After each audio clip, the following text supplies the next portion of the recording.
Un grand merci, frère. Est-ce que ceci est censé être ma guirlande? Merci.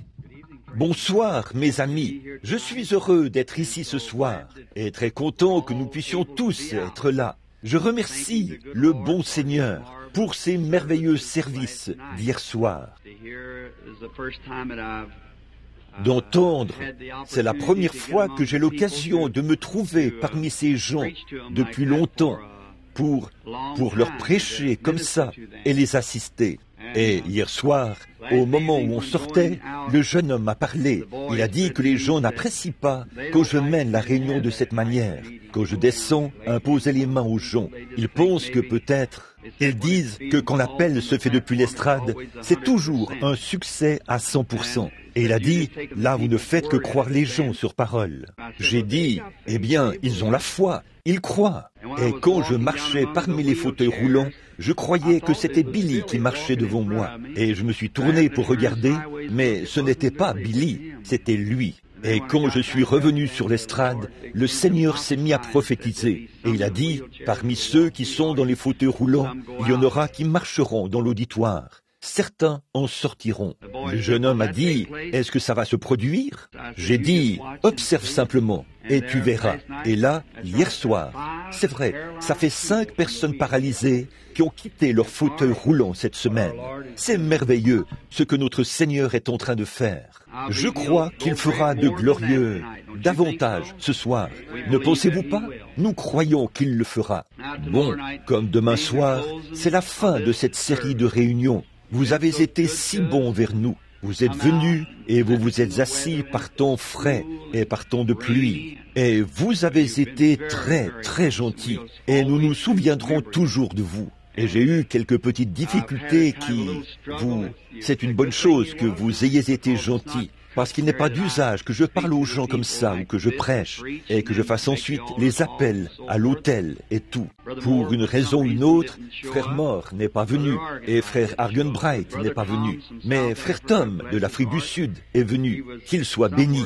Il était là quelque part. Je l'ai entendu dire Amen il y a quelques instants. Le voilà qui revient. Et c'était, ne serait-ce pas là le petit garçon qui s'appelle William Branham? Oh là là, c'est la première fois que je te vois, fiston. Tu es un brave garçon. Je compte bien te voir chez moi très bientôt. Tu vois? Eh bien, c'est très bien. Je sais que vous appréciez tous quand frère Tom prend la parole. Il sera probablement à une des églises des environs demain. Probablement que frère Biller, qui est assis ici, prêchera aussi quelque part demain matin. Ces autres frères ici, je suppose qu'ils sont attendus dans des églises quelque part.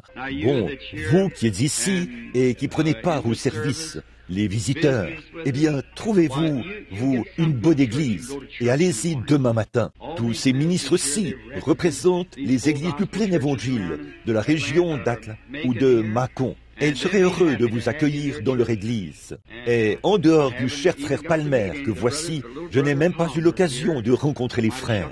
J'ai peut-être serré la main de quelques-uns des frères. Mais s'ils sont tous comme frère Palmer, alors ce sont de braves gens. Je vous le dis, ils sont vraiment très bien. Ce sont de très bons frères. Et maintenant, nous espérons que demain, il y aura de bons services partout dans toute la région. Restez à votre poste demain. Donc, allez à l'école du dimanche demain matin. Et voyons voir. Je suppose que demain après-midi, les services seront ici. C'est bien ça? Demain après-midi? Demain soir? Eh bien, ça a été changé pour... Alors, le service, vous l'avez déjà annoncé, je suppose.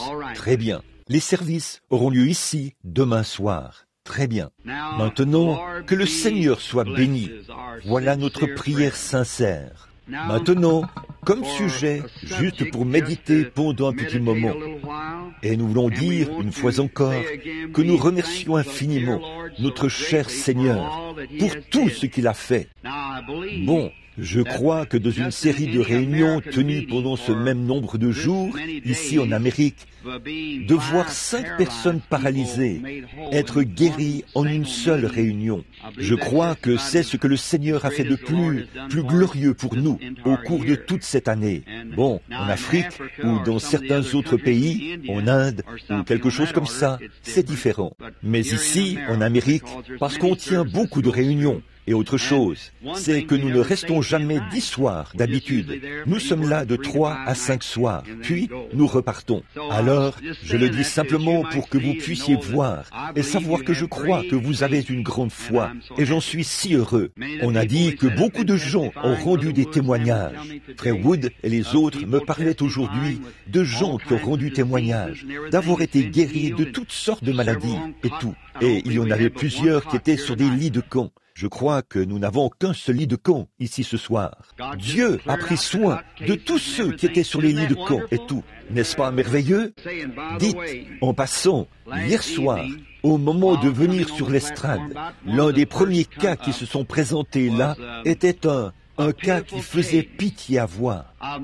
Depuis quelques soirs, j'avais remarqué une dame qui était assise là avec un petit bébé hydrocéphale. Et il n'y a rien que l'on puisse faire à ce sujet en termes de recherche médicale ou de recherche scientifique pour aider ces tout-petits. Ils sont vraiment totalement impuissants. Et la pauvre petite maman était si préoccupée. Elle emmenait ce petit enfant soir après soir. Et il pleurait. Je regardais continuellement le petit enfant. Et je pouvais voir quel était le problème. Et bien des fois, les visions parlent. Mais moi, je n'en parle pas du tout. Un homme m'a appelé au téléphone il y a quelques instants. Je l'avais rencontré dans un restaurant l'autre soir. Et là, le Seigneur m'a dit ce qui n'allait pas chez lui. Il m'a appelé et m'a dit, « Vous savez, depuis que je vous ai rencontré, m'a-t-il dit, je vais beaucoup mieux. » Je lui ai dit ce qui n'allait pas chez lui. Il a failli s'évanouir. Vous savez. Et alors, c'est ça. Tout ce que vous avez à faire, c'est simplement d'observer. Vous voyez, ça s'accomplira de toute façon. Donc, ce n'est pas tant s'ils en savent quoi que ce soit. Tant que vous savez, que Dieu a dit que tout ira bien. Donc, ça règle la question, voyez-vous. L'idée, ce n'est pas que nous voulons que les gens sachent. Tant que c'est Dieu qui l'a dit, eh bien, amen. On lâche prise. Et si on pense qu'un peu d'encouragement les aiderait, alors d'habitude, on dit quelque chose. Mais ce petit bébé est venu sur l'estrade. Il avait une grosse tête hydrocéphale. Et il s'appuyait contre sa pauvre petite mère, fatiguée. Et dès que j'ai imposé les mains à cet enfant, j'ai vu cette lumière tournoyer autour de la tête de l'enfant. Et j'ai su que quelque chose allait se produire. Alors j'ai demandé à la mère si elle voulait bien ramener l'enfant à la maison. J'ai su que quelque chose lui était arrivé à ce moment-là. Si je pouvais seulement trouver quelque chose pour le prouver à la mère. Mais je lui ai parlé, j'ai dit, ramenez l'enfant à la maison. Elle habite hors de la ville. Je crois qu'il lui a dit qu'elle vivait quelque part, à une distance d'environ 160 kilomètres. Elle parcourt environ 300 kilomètres chaque soir pour emmener l'enfant. Et je lui ai dit que lorsqu'elle allait rentrer chez elle, mettez-lui une petite ficelle autour de la tête et mesurez la ficelle. Puis coupez cette ficelle. Et ensuite, remettez la ficelle le lendemain soir. Demain soir. Et apportez-moi la ficelle pour qu'on voit combien la tête de ce bébé a rétréci. Ça fait environ 18 ou 20 heures. Et voici une ficelle d'environ 4 cm, qui montre combien la tête du bébé a rétréci en environ 18 heures. Je me demande si la mère est ici, quelque part, avec le bébé ce soir, Oh, elle est déjà... Voici la mère ici. C'est vrai. Très bien. Que Dieu vous bénisse, sœur.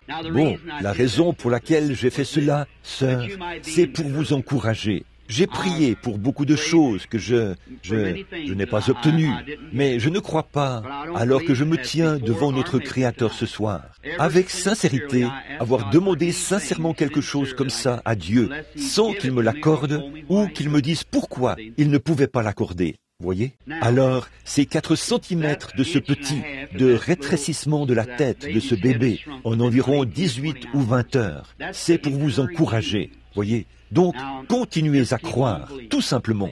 Voyez, en fait, ça va se passer comme ça pendant environ 72 heures. Puis, vous allez remarquer, vous continuez de couper votre ficelle, que ça va s'arrêter. Ça pourrait empirer pendant un certain temps. Quoi qu'il arrive, continuez simplement à croire. Vous voyez, et tant que vous garderez votre foi. Maintenant, souvenez-vous, quand l'esprit impur est sorti d'une personne, il se promène dans des lieux arides et revient avec 7 autres esprits plus méchants que lui. Et s'il le peut, il entrera et prendra le contrôle, et l'état de la personne sera bien pire. Mais si l'homme bon de la maison n'est pas là, c'est-à-dire votre foi, pour l'en empêcher, ne luttez pas du tout contre ça. Il va riposter, refuser tout simplement. N'en tenez pas compte du tout. C'est tout. Continuez simplement votre chemin. Dites simplement que c'est terminé. Cela va régler le problème pour de bon. Et votre bébé ira bien. Alors, que le Seigneur vous bénisse. Maintenant, ce soir, j'aime vraiment la parole. N'aimez-vous pas la parole? La foi vient de ce qu'on entend, et ce qu'on entend vient de la parole. Je veux juste lire un petit texte ici ce soir, pour avoir un petit contexte. Et nous allons le lire dans Exode chapitre 4, si le Seigneur le veut, à partir du verset 2. Nous lirons peut-être le verset 2, et peut-être une partie du verset 3. L'Éternel lui dit: « Qu'y a-t-il dans ta main ?» Il répondit, « Une verge. » L'Éternel dit, « Jette-la par terre. » Il la jeta par terre, et elle devint un serpent. Moïse fuyait devant lui. L'Éternel dit à Moïse, « Étends ta main, et saisis-le par la queue. » Il étendit la main, et le saisit par la queue. Et le serpent fut une verge dans sa main. Maintenant, pouvons-nous courber la tête un instant pour un mot de prière, alors que nous parlons à l'auteur de ceci, et que nous prions aussi pour ces mouchoirs qui sont ici. Notre bienveillant Père Céleste, nous sommes si reconnaissants d'être de nouveau rassemblés ici ce soir, sous cette voûte céleste, et de lever les yeux vers les cieux, d'où nous vient notre secours. Notre secours vient du Seigneur. Nous sommes si heureux de savoir qu'il vit et règne aujourd'hui, et qu'il n'a pas laissé son Église sans témoin de sa résurrection. Et nous sommes si reconnaissants ce soir que nous, comme les enfants d'Israël dont nous parlerons, si telle est ta volonté dans quelques instants, de ce qu'ils passaient là chargés de leur fardeau et le regardaient à l'intérieur du cercueil de Joseph. Et voyaient ces ossements étendus là. Et ils savaient que Dieu avait promis, par le prophète, qu'il partirait un jour. Et ce soir, en tant qu'antitype de Joseph, le prince de la prospérité, le Seigneur Jésus est ressuscité des morts. Et il est vivant ce soir, ici parmi nous, comme une preuve divine qu'un jour nous partirons de ce monde rempli de problèmes et de péchés, de ce monde où Satan et toutes ses puissances se trouvent, et nous serons libérés de lui pour toujours. Maintenant, Seigneur, alors que nous méditons sur ces mots, puisse le Saint-Esprit venir entrer dans la parole, et puisse-t-il la dispenser à chaque heure, selon nos besoins ce soir. Et puissions-nous dire, comme ceux qui revenaient d'Emmaüs, quand il a rompu le pain et fait quelque chose d'un peu différent de ce que faisait le ministre ordinaire à cette époque-là. Il l'a fait d'une manière que lui seul pouvait le faire. Et Père, nous prions ce soir qu'il fasse quelque chose qui sort de l'ordinaire, quelque chose que nous ne voyons pas au quotidien dans les services religieux, juste pour que les gens sachent que ce même Seigneur Jésus est vivant, qu'il est ressuscité des morts ce soir et qu'il marche au milieu des gens, faisant les mêmes choses qu'il a faites à cette époque-là. Accorde-le, Père. Ces mouchoirs qui sont posés ici représentent de pauvres petits-enfants malades, des pères, des mères, beaucoup de gens qui sont étendus là et qui souffrent à cause des maladies et de l'oppression du diable. Et Père, alors que j'ai les mains posées sur eux et que je prie de tout mon cœur, je te prie de m'exaucer, Seigneur, toi qui connais l'intégrité de mon cœur. Alors que nous réprimons tout esprit impur, toute puissance démoniaque qui lie les gens sur lesquels ces mouchoirs seront posés. Et lorsque ces mouchoirs seront posés sur eux, puissent-ils être libérés, Seigneur, et poursuivre leur chemin avec allégresse. Et que Satan soit lié et jeté dans les ténèbres du dehors. Accorde-le, Père. Aide-nous maintenant dans la suite de ce service car nous le demandons au nom de Jésus. Amen. Maintenant, alors que nous méditons la parole du Seigneur ici, pendant quelques instants, j'espère que tout le monde va simplement... Je vais essayer de me dépêcher, comme je sais que le vent qui souffle est un peu frais, et il souffle sur les malades. Je vais essayer de me dépêcher, et peut-être que demain soir, il fera un peu plus chaud, et nous resterons un peu plus longtemps. L'autre jour, M. Wood et moi sommes sortis, et je promenais le regard, alors que nous roulions sur la route, et j'ai vu ces pauvres fermiers, dont les plants de maïs s'enroulaient. J'ai aussi fait un peu d'agriculture dans le passé, les pastèques et tout, et le coton qui séchait. Je suis rentré à la maison et j'ai dit, « Dieu bien-aimé, je sais que nous avons un service en plein air, mais s'il te plaît, envoie de la pluie à ces gens, parce qu'ils ont vraiment besoin de pluie. » Et je viens de penser à combien le Seigneur Jésus est souverain, du fait qu'il a envoyé la pluie jusqu'au moment du service, et qu'elle s'est arrêtée pendant le service, et qu'ensuite, il leur a envoyé une bonne quantité de pluie la nuit dernière. Elle a totalement fait cesser pour ce soir. Oh là là, comme il est merveilleux. Il sait exactement comment s'y prendre, n'est-ce pas? Et nous l'aimons tant à cause de ça. Il est vraiment digne de toute louange. Alors, ce soir, je veux parler pendant quelques instants sur le sujet « Qu'y a-t-il dans ta main ?» Maintenant, notre contexte ce soir porte sur Moïse, un homme qui avait été utilisé par Dieu à l'époque pour délivrer les enfants d'Israël de la servitude de l'Égypte. Et ce soir, beaucoup d'enfants de Dieu sont dans la servitude. Je vois une mère qui est assise ici avec un petit garçon. On dirait que ses petites jambes sont peut-être déformées ou quelque chose comme ça. Il est près de sa mère, un petit assis ici dans un fauteuil roulant, un petit enfant qui a peut-être eu la polio ou quelque chose comme ça. Sa petite jambe est toute enveloppée dans un appareil orthopédique. J'ai remarqué une jeune fille qui est assise ici, une belle petite demoiselle, qui semble être encore une adolescente, et un pauvre vieux papa recroquevillé dans un fauteuil roulant, comme ça. Ça, c'est de la servitude. C'est Satan qui a fait ça. Voici un frère de couleur assis ici. Quelqu'un est assis près de lui et il le tient.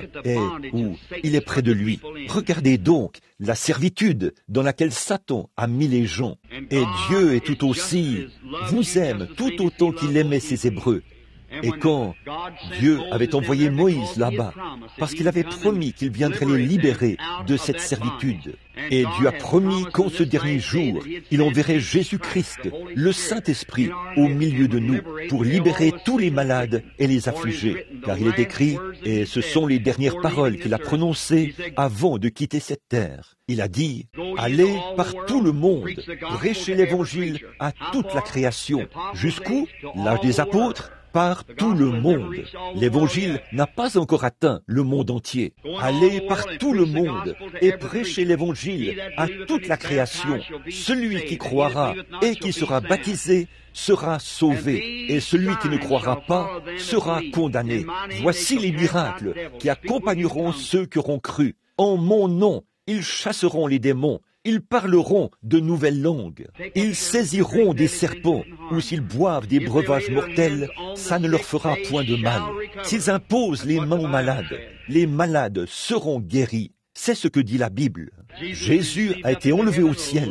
La dernière commission qu'il a donnée à l'Église, c'était de guérir les malades.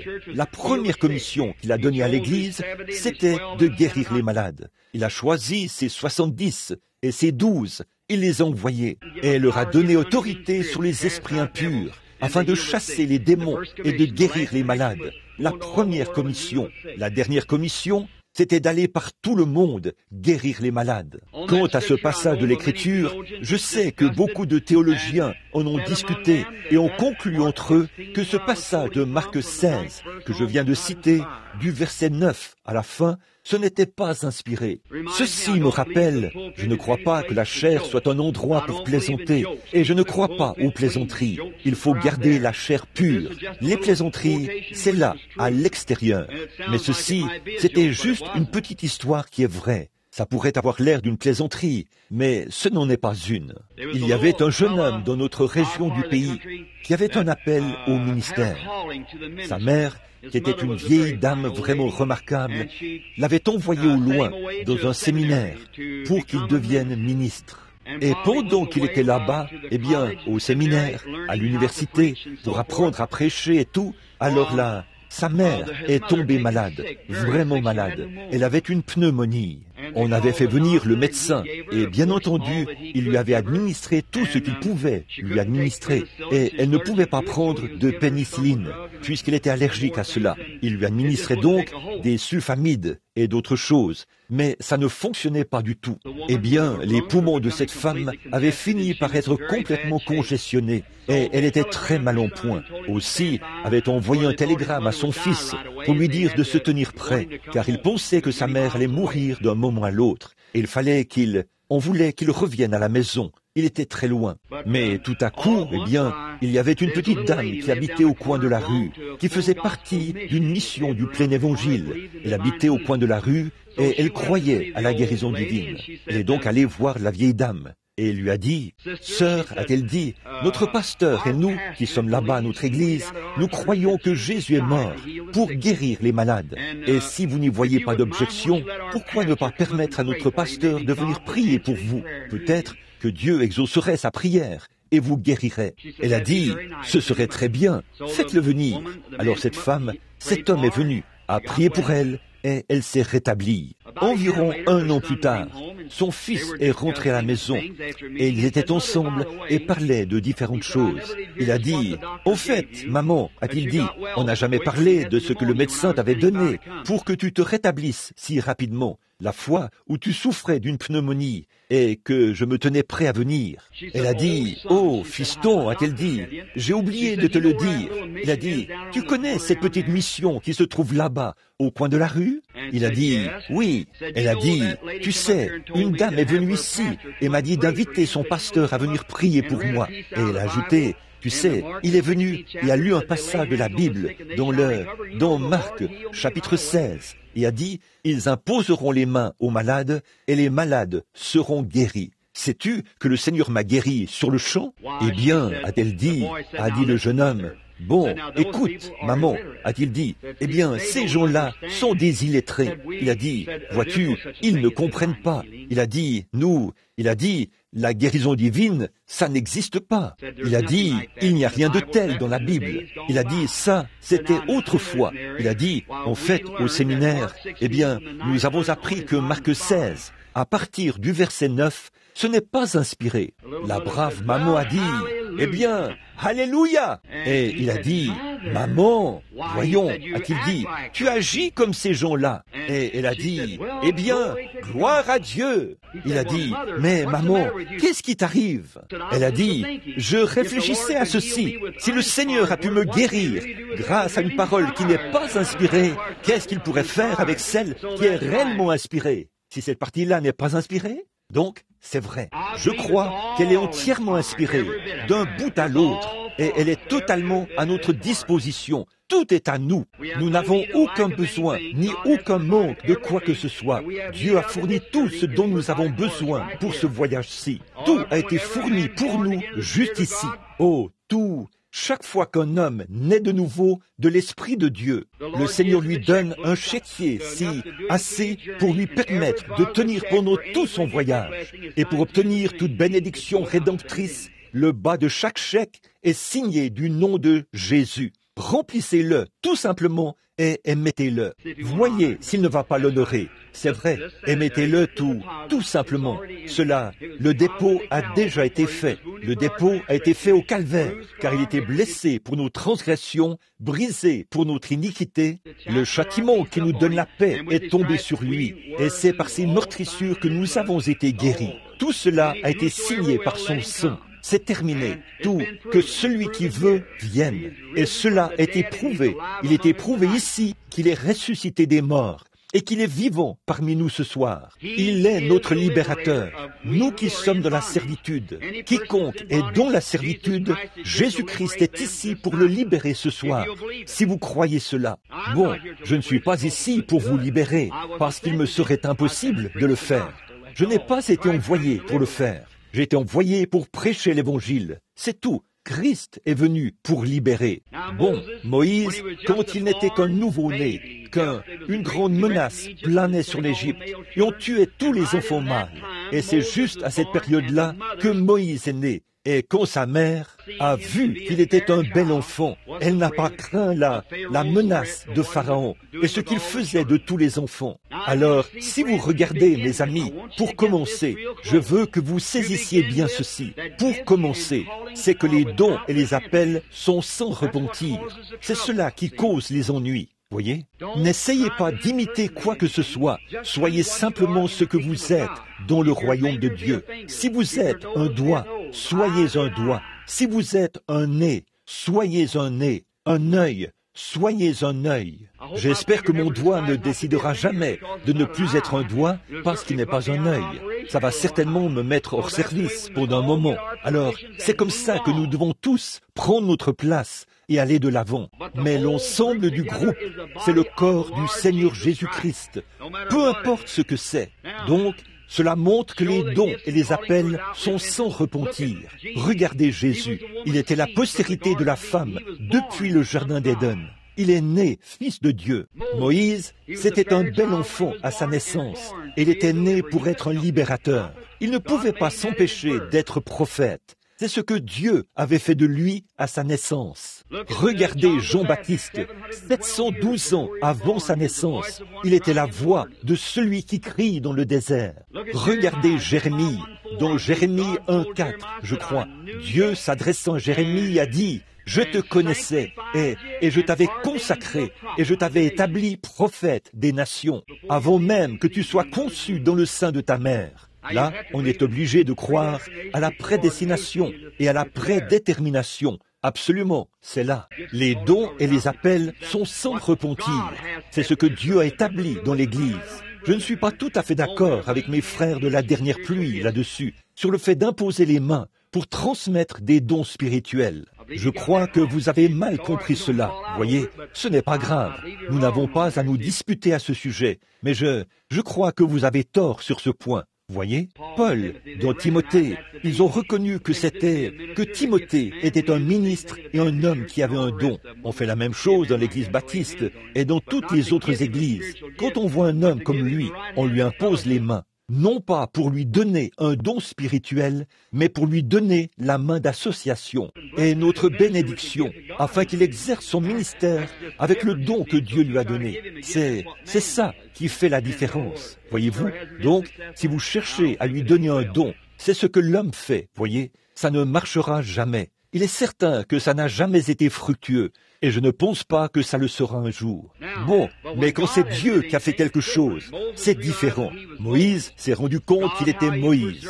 Dieu, ô combien il l'a préservé et a pris soin de lui. Et puis, lorsqu'il a atteint la majorité, il s'est dit que les gens allaient certainement comprendre, qu'il serait axé sur les choses spirituelles et qu'il comprendrait. Maintenant, voici un point sur lequel j'aurais souhaité que nous ayons le temps de nous attarder pendant quelques instants s'il ne faisait pas si frais. Le peuple n'a pas compris, vraiment pas. Et lorsqu'il a tué l'Égyptien, il se disait que les gens, les siens, allaient comprendre qu'il avait été envoyé pour les libérer, mais ils n'ont pas compris.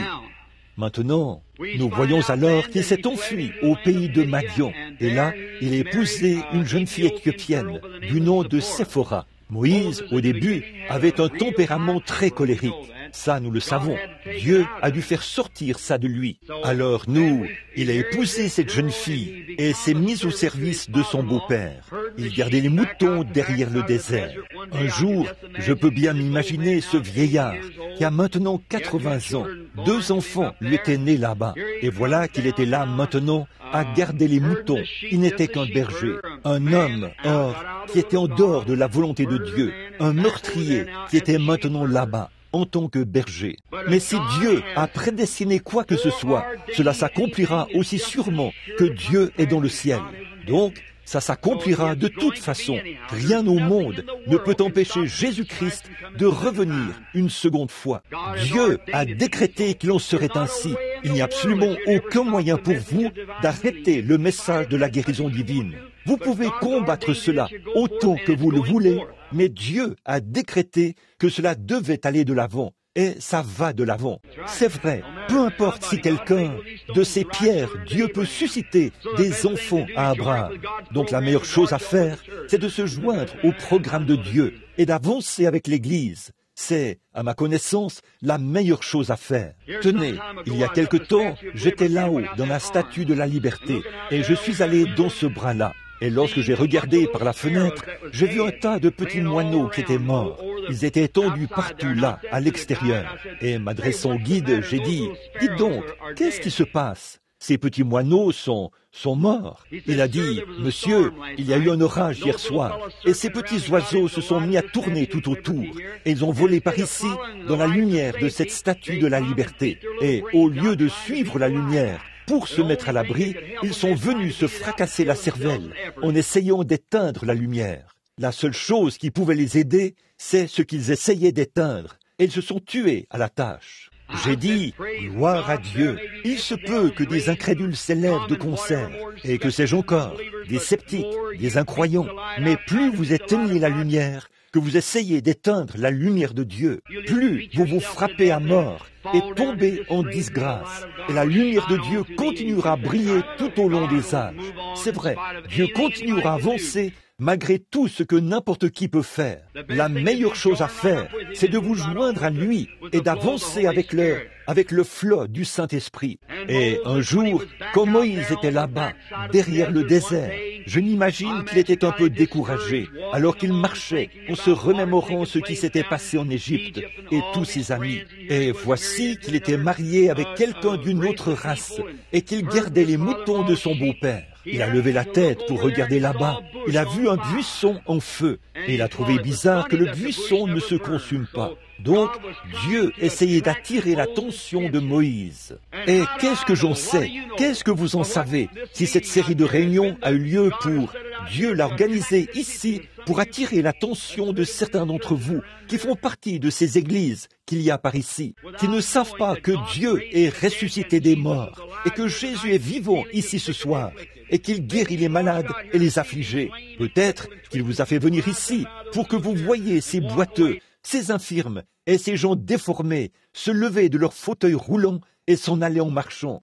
et que vous voyez son esprit agir dans l'auditoire, reprendre les gens, réprimander les pécheurs ici sur l'estrade, des gens qui ont l'air saints et pieux, et leur dire où ils pêchent, et que tout cela soit vrai. Et chaque parole qu'il prononce à ce sujet est infailliblement la vérité. Comment savez-vous si Dieu n'a pas attiré votre attention pour que vous veniez regarder quelque chose comme ça, afin que vous aussi, vous vous détourniez. Non pas vous détourner de votre Église, mais vous détourner de votre manière de vivre, naître de nouveau et servir le Dieu vivant par la nouvelle naissance. C'est peut-être ce que Dieu est en train de faire. Moïse s'est détourné et dès qu'il a regardé ce buisson ardent, il s'est mis en marche en se disant, « Eh bien, je vais aller là-haut pour voir ce qu'il en est de cette scène. » D'habitude, Dieu se révèle dans le feu. Alors, il s'est détourné pour voir cela. Et du milieu du buisson, Dieu lui a parlé et a dit, « Moïse, ôte tes souliers, car la terre sur laquelle tu te tiens est une terre sainte. » Alors, qu'en serait-il si Moïse avait dit, « Eh bien, Seigneur, pour te témoigner tout mon respect, je vais ôter mon chapeau. Ce sera tout aussi bien. » Dieu n'a pas dit « ton chapeau », il a dit « tes souliers ». Bon, si je disais « Eh bien, j'adhère à l'Église », ne suis-je pas tout aussi bon que les autres? Dieu n'a jamais dit « si un homme n'adhère pas à l'Église », il a dit « il faut que l'homme naisse de nouveau ». S'il ne le fait pas, vous dites « eh bien, je vais à une bonne église ». C'est très bien, mais ce n'est pas la condition requise. Si un homme ne naît d'eau et d'esprit, il ne pourra point entrer dans le royaume. Dieu a un programme bien établi. Peu importe combien tout le reste peut sembler bon, vous devez vous conformer à l'évangile de Dieu. C'est ce que dit la Bible. Et c'est ce que nous devons faire. Et Moïse devait se conformer au programme de Dieu, non pas à ce que Moïse pensait être respectueux, mais à ce que Dieu qualifiait de respectueux. Il s'est assis, il a ôté ses souliers et il s'est approché. Il a dit, « J'ai, lui, entendu les cris de mon peuple et je suis descendu et je vais t'envoyer là-bas pour les délivrer. » Vous savez, Moïse s'est plaint. Il a dit, « Eh bien, voilà, je suis un homme à la bouche embarrassée. Je ne peux pas très bien parler et je n'ai pas la parole facile. » Et ainsi de suite. Il s'est mis à se plaindre et Dieu lui a dit qu'il lui enverrait Aaron. Et puis, il a voulu savoir. Il a dit, s'il pouvait voir sa gloire, qu'est-ce qu'il leur dirait au sujet de ce qui était arrivé? Et Dieu a dit à Moïse, « Qu'y a-t-il dans ta main ?» Eh bien, peu importe ce qui se trouvait à proximité, Dieu aurait pu utiliser n'importe quoi. Dieu aurait pu utiliser un buisson, mais Moïse avait quelque chose dans sa main. Il a dit, c'est un bâton. Il a dit, jette-le par terre. Et il l'a jeté par terre. Et à ce moment-là, c'est devenu un serpent. Il l'a saisi par la queue. C'est redevenu une verge. Et ce faisant, Dieu a montré à Moïse ce qu'il était capable de faire. Qu'il était toujours le Dieu vivant. Il était capable de prendre le naturel et de le changer en surnaturel. Il pouvait faire tout ce qu'il voulait parce qu'il était Dieu. Moïse a pris ce bâton dans sa main, s'est empressé d'aller chercher Séphora, sa femme, l'a fait monter sur un mulet et a fait asseoir un enfant sur chacune de ses hanches. Et le bâton à la main, il a tenu un vieil âne par la bride. Et le voilà qui descend en Égypte pour libérer 2 millions de personnes. Pouvez-vous imaginer ça? Quelle image bizarre ce serait! Ce vieil homme de 80 ans, la barbe blanche et les cheveux qui flottent au vent, comme ça, tout heureux, poussant des cris, criant très fort, « Gloire à Dieu !» Sa femme, assise à califourchon sur ce mulet, avec un enfant sur chaque hanche, et il s'en va là-bas pour prendre le contrôle. Pouvez-vous imaginer ça? Que pensez-vous qu'auraient dit les soldats de cette grande armée ce jour-là? Eh bien, ce pauvre vieux a perdu la raison. C'est toujours ce que pense le monde. Mais il avait la parole du Seigneur et elle devait s'accomplir. Il avait la promesse de Dieu et il agitait ce vieux bâton qu'il avait dans sa main. Eh bien, un bâton sec pour combattre la grande armée de l'Égypte qui avait conquis le monde à son époque, doté de milliers de chars, de cavaliers, de lanciers, des plus grandes unités mécanisées. C'est exactement comme si un seul homme essayait de combattre la Russie aujourd'hui, ou quelque chose comme ça. Peut-être qu'il aurait même plus de chance. Et Moïse, qui avait 80 ans, j'imagine qu'il était chauve sur le dessus du crâne, la barbe qui pendait, les cheveux sur la nuque, et le voilà qui conduisait ce mulet et qui descendait là-bas pour prendre le contrôle. Et le plus beau de l'histoire, c'est qu'il l'a fait. C'est vrai, parce que Dieu avait fait la promesse. Quand Dieu promet quoi que ce soit, Dieu est dans l'obligation de se charger de sa promesse. Dieu la confirmera toujours. Peu m'importe ce que qui que ce soit en dit. Quand Dieu dit que c'est ainsi, alors c'est ainsi. Faites-y reposer votre âme, votre corps et votre force, parce que Dieu est tenu d'exécuter sa parole. Amen. Je suis si reconnaissant pour ce petit cantique que nous chantons. Chaque promesse du livre m'appartient. Chaque chapitre, chaque verset, chaque ligne. Je me confie en son amour divin. Chaque promesse du livre m'appartient. C'est pour quiconque veut venir boire à la source des eaux du Seigneur. Gratuitement, sans argent, sans rien payer. C'est déjà payé. N'importe qui peut venir boire. Moïse, qui descend pour prendre le contrôle. Quel spectacle! Et quand il est arrivé là-bas, il a pris ce vieux bâton, la seule chose qu'il avait dans sa main. Il a vaincu l'Égypte et a conduit les enfants d'Israël, qu'il a nourris par le même bâton, jusqu'à ce qu'ils arrivent au pays promis. Amen. Un vieux bâton sec. Vous n'avez peut-être pas grand-chose dans votre main. Il se peut que vous ne soyez même pas capable de siffler. Mais quoi que vous ayez dans votre main, laissez Dieu s'en emparer et il le bénira. Amen.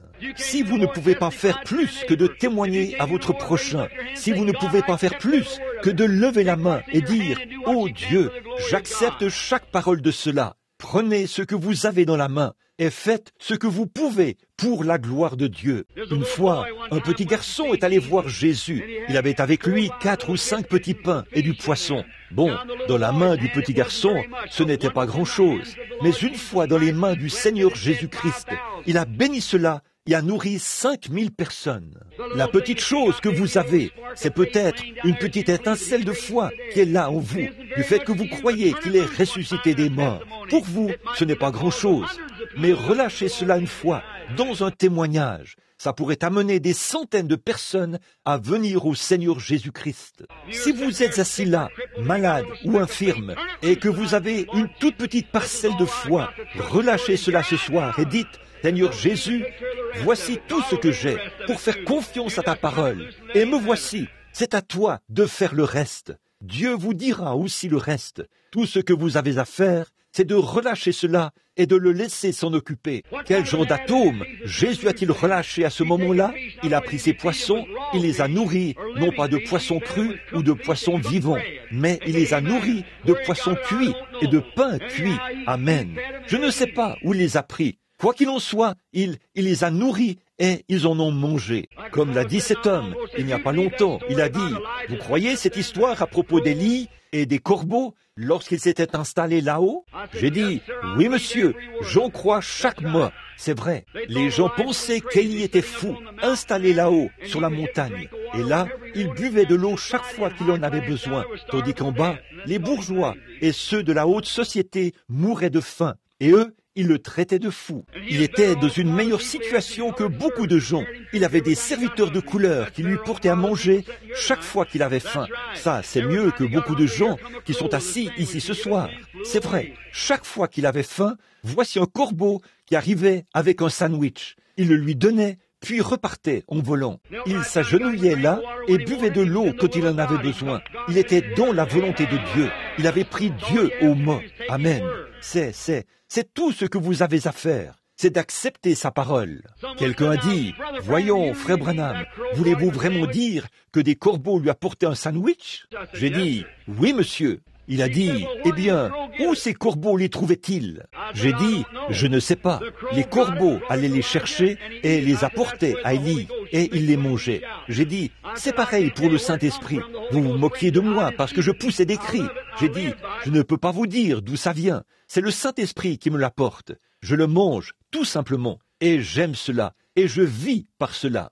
Je ne sais pas d'où ça vient, mais je reçois cela. C'est tout ce que je sais. Tant qu'il me l'apportera, je serai prêt à l'accepter. Amen.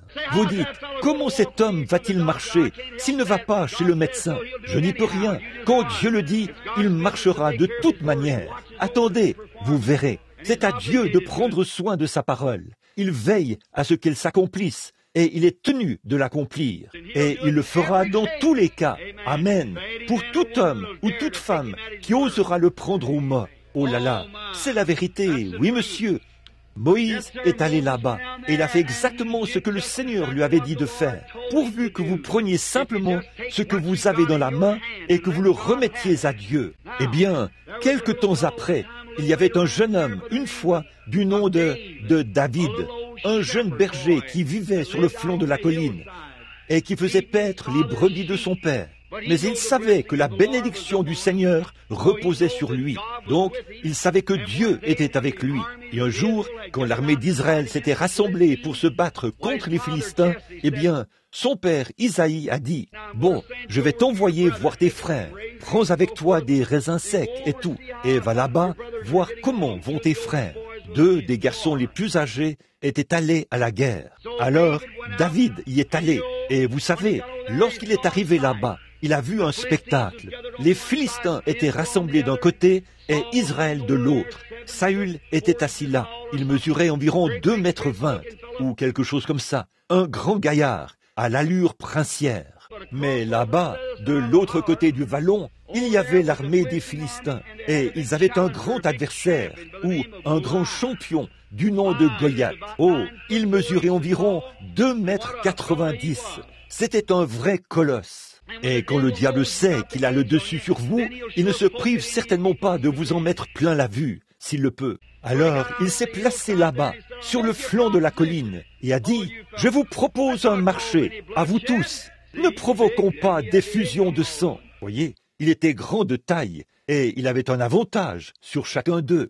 Alors il a dit, « Envoyez, choisissez un homme là-bas, au sein de l'armée d'Israël, et qu'il vienne ici se battre contre moi. Si je le tue, alors vous nous servirez tous. S'il me tue, alors nous vous servirons. Certainement, c'est comme ça que le diable fera les choses. Eh bien, prenez par exemple ce gars-ci. Si je pouvais voir ceci, ou cela, voyez, chaque fois que les gens ont ce genre d'idée. Mais un jour, il s'est vanté devant la mauvaise personne. Il y avait là un petit gars tout maigre. Il pesait probablement environ 50 kilos, aux épaules un peu voûtées et enveloppé d'un petit manteau de berger. Et ce matin-là, alors que les armées marchaient de long en large et poussaient des cris en direction de l'un l'autre et cherchaient à se lancer dans la bataille. Eh bien, ce grand adversaire s'est présenté là et a dit, « Eh bien, je défie l'armée d'Israël. » Mais là, c'est tombé dans l'oreille de la mauvaise personne. Oui, monsieur, il y avait là un petit garçon qui savait de quoi il parlait. Il a dit, « C'est quoi ça? Vous voulez me dire que vous allez rester là et laisser ce Philistin incirconcis insulter l'armée du Dieu vivant? » Amen. Il savait de quoi il parlait. Oh là là!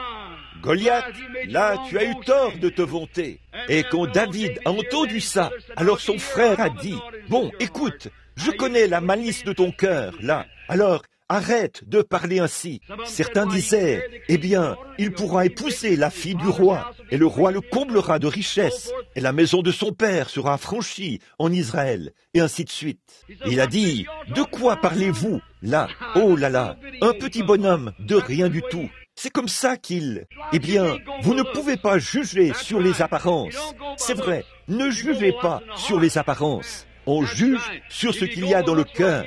C'est vrai, si on juge sur les apparences, eh bien, Israël aurait eu beaucoup de fil à retordre à l'idée qu'ils obtiendraient de l'eau d'un rocher. C'était la chose la plus sèche du pays. Mais Dieu avait dit, parle au rocher, c'est lui qui a l'eau. Et aujourd'hui, ils disent, si la guérison divine existe, on la retrouverait dans certaines de ces grandes églises classiques. C'est juste ce que vous pensez à ce sujet. Voyez, c'est vrai, c'est peut-être la chose la plus sèche que vous ayez jamais vue. Mais il y a de l'eau là, et il vous suffit de parler au rocher. Amen. Maintenant, je veux que vous remarquiez. Alors, quand David, je peux le voir s'avancer là et dire, on l'a conduit devant le roi. Il a dit, bon, un instant là, a-t-il dit, amenez ce garçon ici. Il s'est avancé vers lui. Le jour, Saül l'a traité de gringalet. Il devait être vraiment un petit gars, tout maigre, vous savez, aux petites épaules arquées, qui marchait d'une certaine manière et qui le regardait avec des petits yeux innocents. Il lui a dit, eh bien, écoute, tu ne peux pas mener cette bataille. Il a dit que personne ne se décourage en son cœur à cause de ce géant. Il a dit, ton serviteur ira le combattre. Oh là là, j'aime ce courage. Pas vous? Pourquoi? Nous verrons dans un instant pourquoi il avait ce courage. Ce qui faisait la différence. Oui, monsieur, il a dit, j'irai là-bas combattre ce géant. Et là, Saül, ce gros bébé, qui était assis là, presque aussi grand qu'un géant, et qui était censé être un roi en Israël, et tout ça, voilà qu'il restait assis là, effrayé à l'idée d'aller se battre contre lui. Ça me fait penser à beaucoup de ces gens aujourd'hui qui ne croient pas à la guérison divine. Ils prétendent croire la Bible, puis ils laissent le diable leur marcher dessus et faire n'importe quoi. Je crois à une expérience du Saint-Esprit à l'ancienne mode, au fait d'être né de nouveau, enraciné, 2 fois mort. Je crois en quelque chose qui rend l'homme vivant. Cela le remplit de courage et de feu. C'est vrai, ça fera en sorte qu'il tiendra tête au diable par rapport à n'importe quelle promesse divine de Dieu et déclarera que c'est la vérité, peu importe de quoi cela a l'air. Le petit David, eh bien, il a dit, tu ne peux pas y arriver. Il a dit, laisse-moi y aller. Il a dit, bon, qu'est-ce qui te fait croire que tu en es capable? Il a dit, écoute, je vais te dire quelque chose. J'ai eu des expériences. C'est ce qu'il faut aujourd'hui. Quelqu'un qui a eu une expérience. David a dit, j'ai eu une expérience. Il a dit, quand je faisais paître les brebis de mon père là-bas, et qu'un lion est venu, un ours est venu, attraper un chevreau ou un petit agneau, et il s'est enfui avec lui, a-t-il dit. J'ai couru après lui, et je l'ai frappé à la tête avec cette fronde. Et quand j'étais en train d'arracher l'agneau de sa gueule, il s'est levé, et je l'ai tué. Il a dit, le Dieu qui a livré le lion entre mes mains, et l'ours entre mes mains, a-t-il dit, à combien plus forte raison me livrera-t-il ce Philistin incirconcis? C'est vrai. Alors, Saül a dit, dans ce cas, viens ici, je vais alors faire de toi un vrai prédicateur ecclésiastique. Donc, il l'a fait venir là, et il l'a revêtu d'une grosse armure, de son casque et tout. Il l'a fait descendre jusque sur ses petites oreilles. Et je l'imagine qui regarde de côté, affublé de cette grande armure. Et il n'arrivait pas à bouger. Il n'arrivait tout simplement pas à avancer. Voilà ce qui ne va pas chez les gens aujourd'hui. Quand un homme reçoit un petit appel dans son cœur pour aller prêcher l'évangile, il vous faut l'emmener dans l'un de ces grands séminaires ou quelque chose là-bas et ôter tout ce qu'il y a de prédicateur en lui et lui faire avaler toute cette théologie mondaine, comme ça, et faire sortir de lui tout ce qu'il y a de prédicateur, et ensuite lui dire d'aller de l'avant. Ce n'est pas étonnant qu'il ne puisse pas croire. Miséricorde, il est totalement attaché au monde. Alléluia! Il nous faut aller de l'avant et faire descendre le Saint-Esprit à l'ancienne mode et faire fondre ces vieilles morgues. C'est ce dont nous avons besoin ici, n'est-ce pas? Amen. Oui, monsieur, le pauvre David, là, il avait sa licence en lettres, vous savez, et son diplôme en droit, et son doctorat en droit, et son doctorat en théologie, vous savez, et il était revêtu de tout ça. Il a dit, je ne sais rien de tout ça, je ne suis pas accoutumé à cela, je ne sais pas ce que c'est. Il a dit, je ne peux pas le faire. Et Saül s'est vite rendu compte que son vêtement ecclésiastique n'allait pas à un homme de Dieu. Amen. Voilà ce qui ne va pas chez les gens aujourd'hui. Si vous enlevez simplement ces vieux vêtements ecclésiastiques et que vous descendez, je préférerais avoir une bonne vieille expérience. Je préférerais que mon fils côtoie un homme qui ne connaît pas son alphabet, mais qui puisse l'emmener là-haut, sur le flanc d'une colline, près d'une vieille souche quelque part, et prier pour lui jusqu'à ce qu'il ait une expérience du Saint-Esprit à l'ancienne mode, plutôt que de l'envoyer dans toutes les écoles du pays, qui ôterait de sa vie la puissance de Dieu et les bénédictions de Dieu. Amen. C'est vrai. Oui, monsieur. Et là, David a regardé ces choses et a dit, je ne sais rien au sujet de ceci. Je ne sais pas comment dire Amen et toutes les doxologies et toutes ces choses-là. Je ne sais pas comment vous faites ces choses. Il a dit, laisse-moi y aller avec ce que je suis accoutumé et que je sais être juste. Alléluia! C'est ce que je dis. Je me souviens que quand j'étais allé voir mon surveillant général et que je lui avais dit que l'ange du Seigneur m'avait rencontré, il a dit, Billy, rentre chez toi. Tu as fait un cauchemar. Il a dit, voyons, tu veux dire que toi, un élève de 7e année, tu vas prier pour les malades et aller prier pour des rois? J'ai dit, c'est ce qu'il a dit. Il a dit, comment vas-tu t'y prendre? J'ai dit, je ne sais pas, mais cela m'a conduit jusqu'à présent. Il continuera de me conduire. Dieu en est capable. C'est lui qui a fait la promesse. Et ça arrivera. Il a dit, voyons, fiston, je pense que tu ferais mieux de rentrer à la maison. Tu as besoin de repos. Je n'avais pas besoin de repos. J'avais besoin de me mettre au boulot. Ça faisait déjà trop longtemps que je me reposais. C'est là le problème de beaucoup de gens aujourd'hui. Levez-vous et passez à l'action. C'est le moment. Les gens ont des ennuis. Allons-y et amenons-les rapidement au Seigneur Jésus. Là, nous remarquons que nous voyons le petit David. Il a dit, bon, écoute, je ne sais rien de tous tes diplômes, et je ne sais rien de tes armures, et de toutes ces choses qui sont à l'origine de vos batailles, de vos disputes et de vos querelles. Mais je sais une chose, j'ai mis ma confiance en cette petite fronde.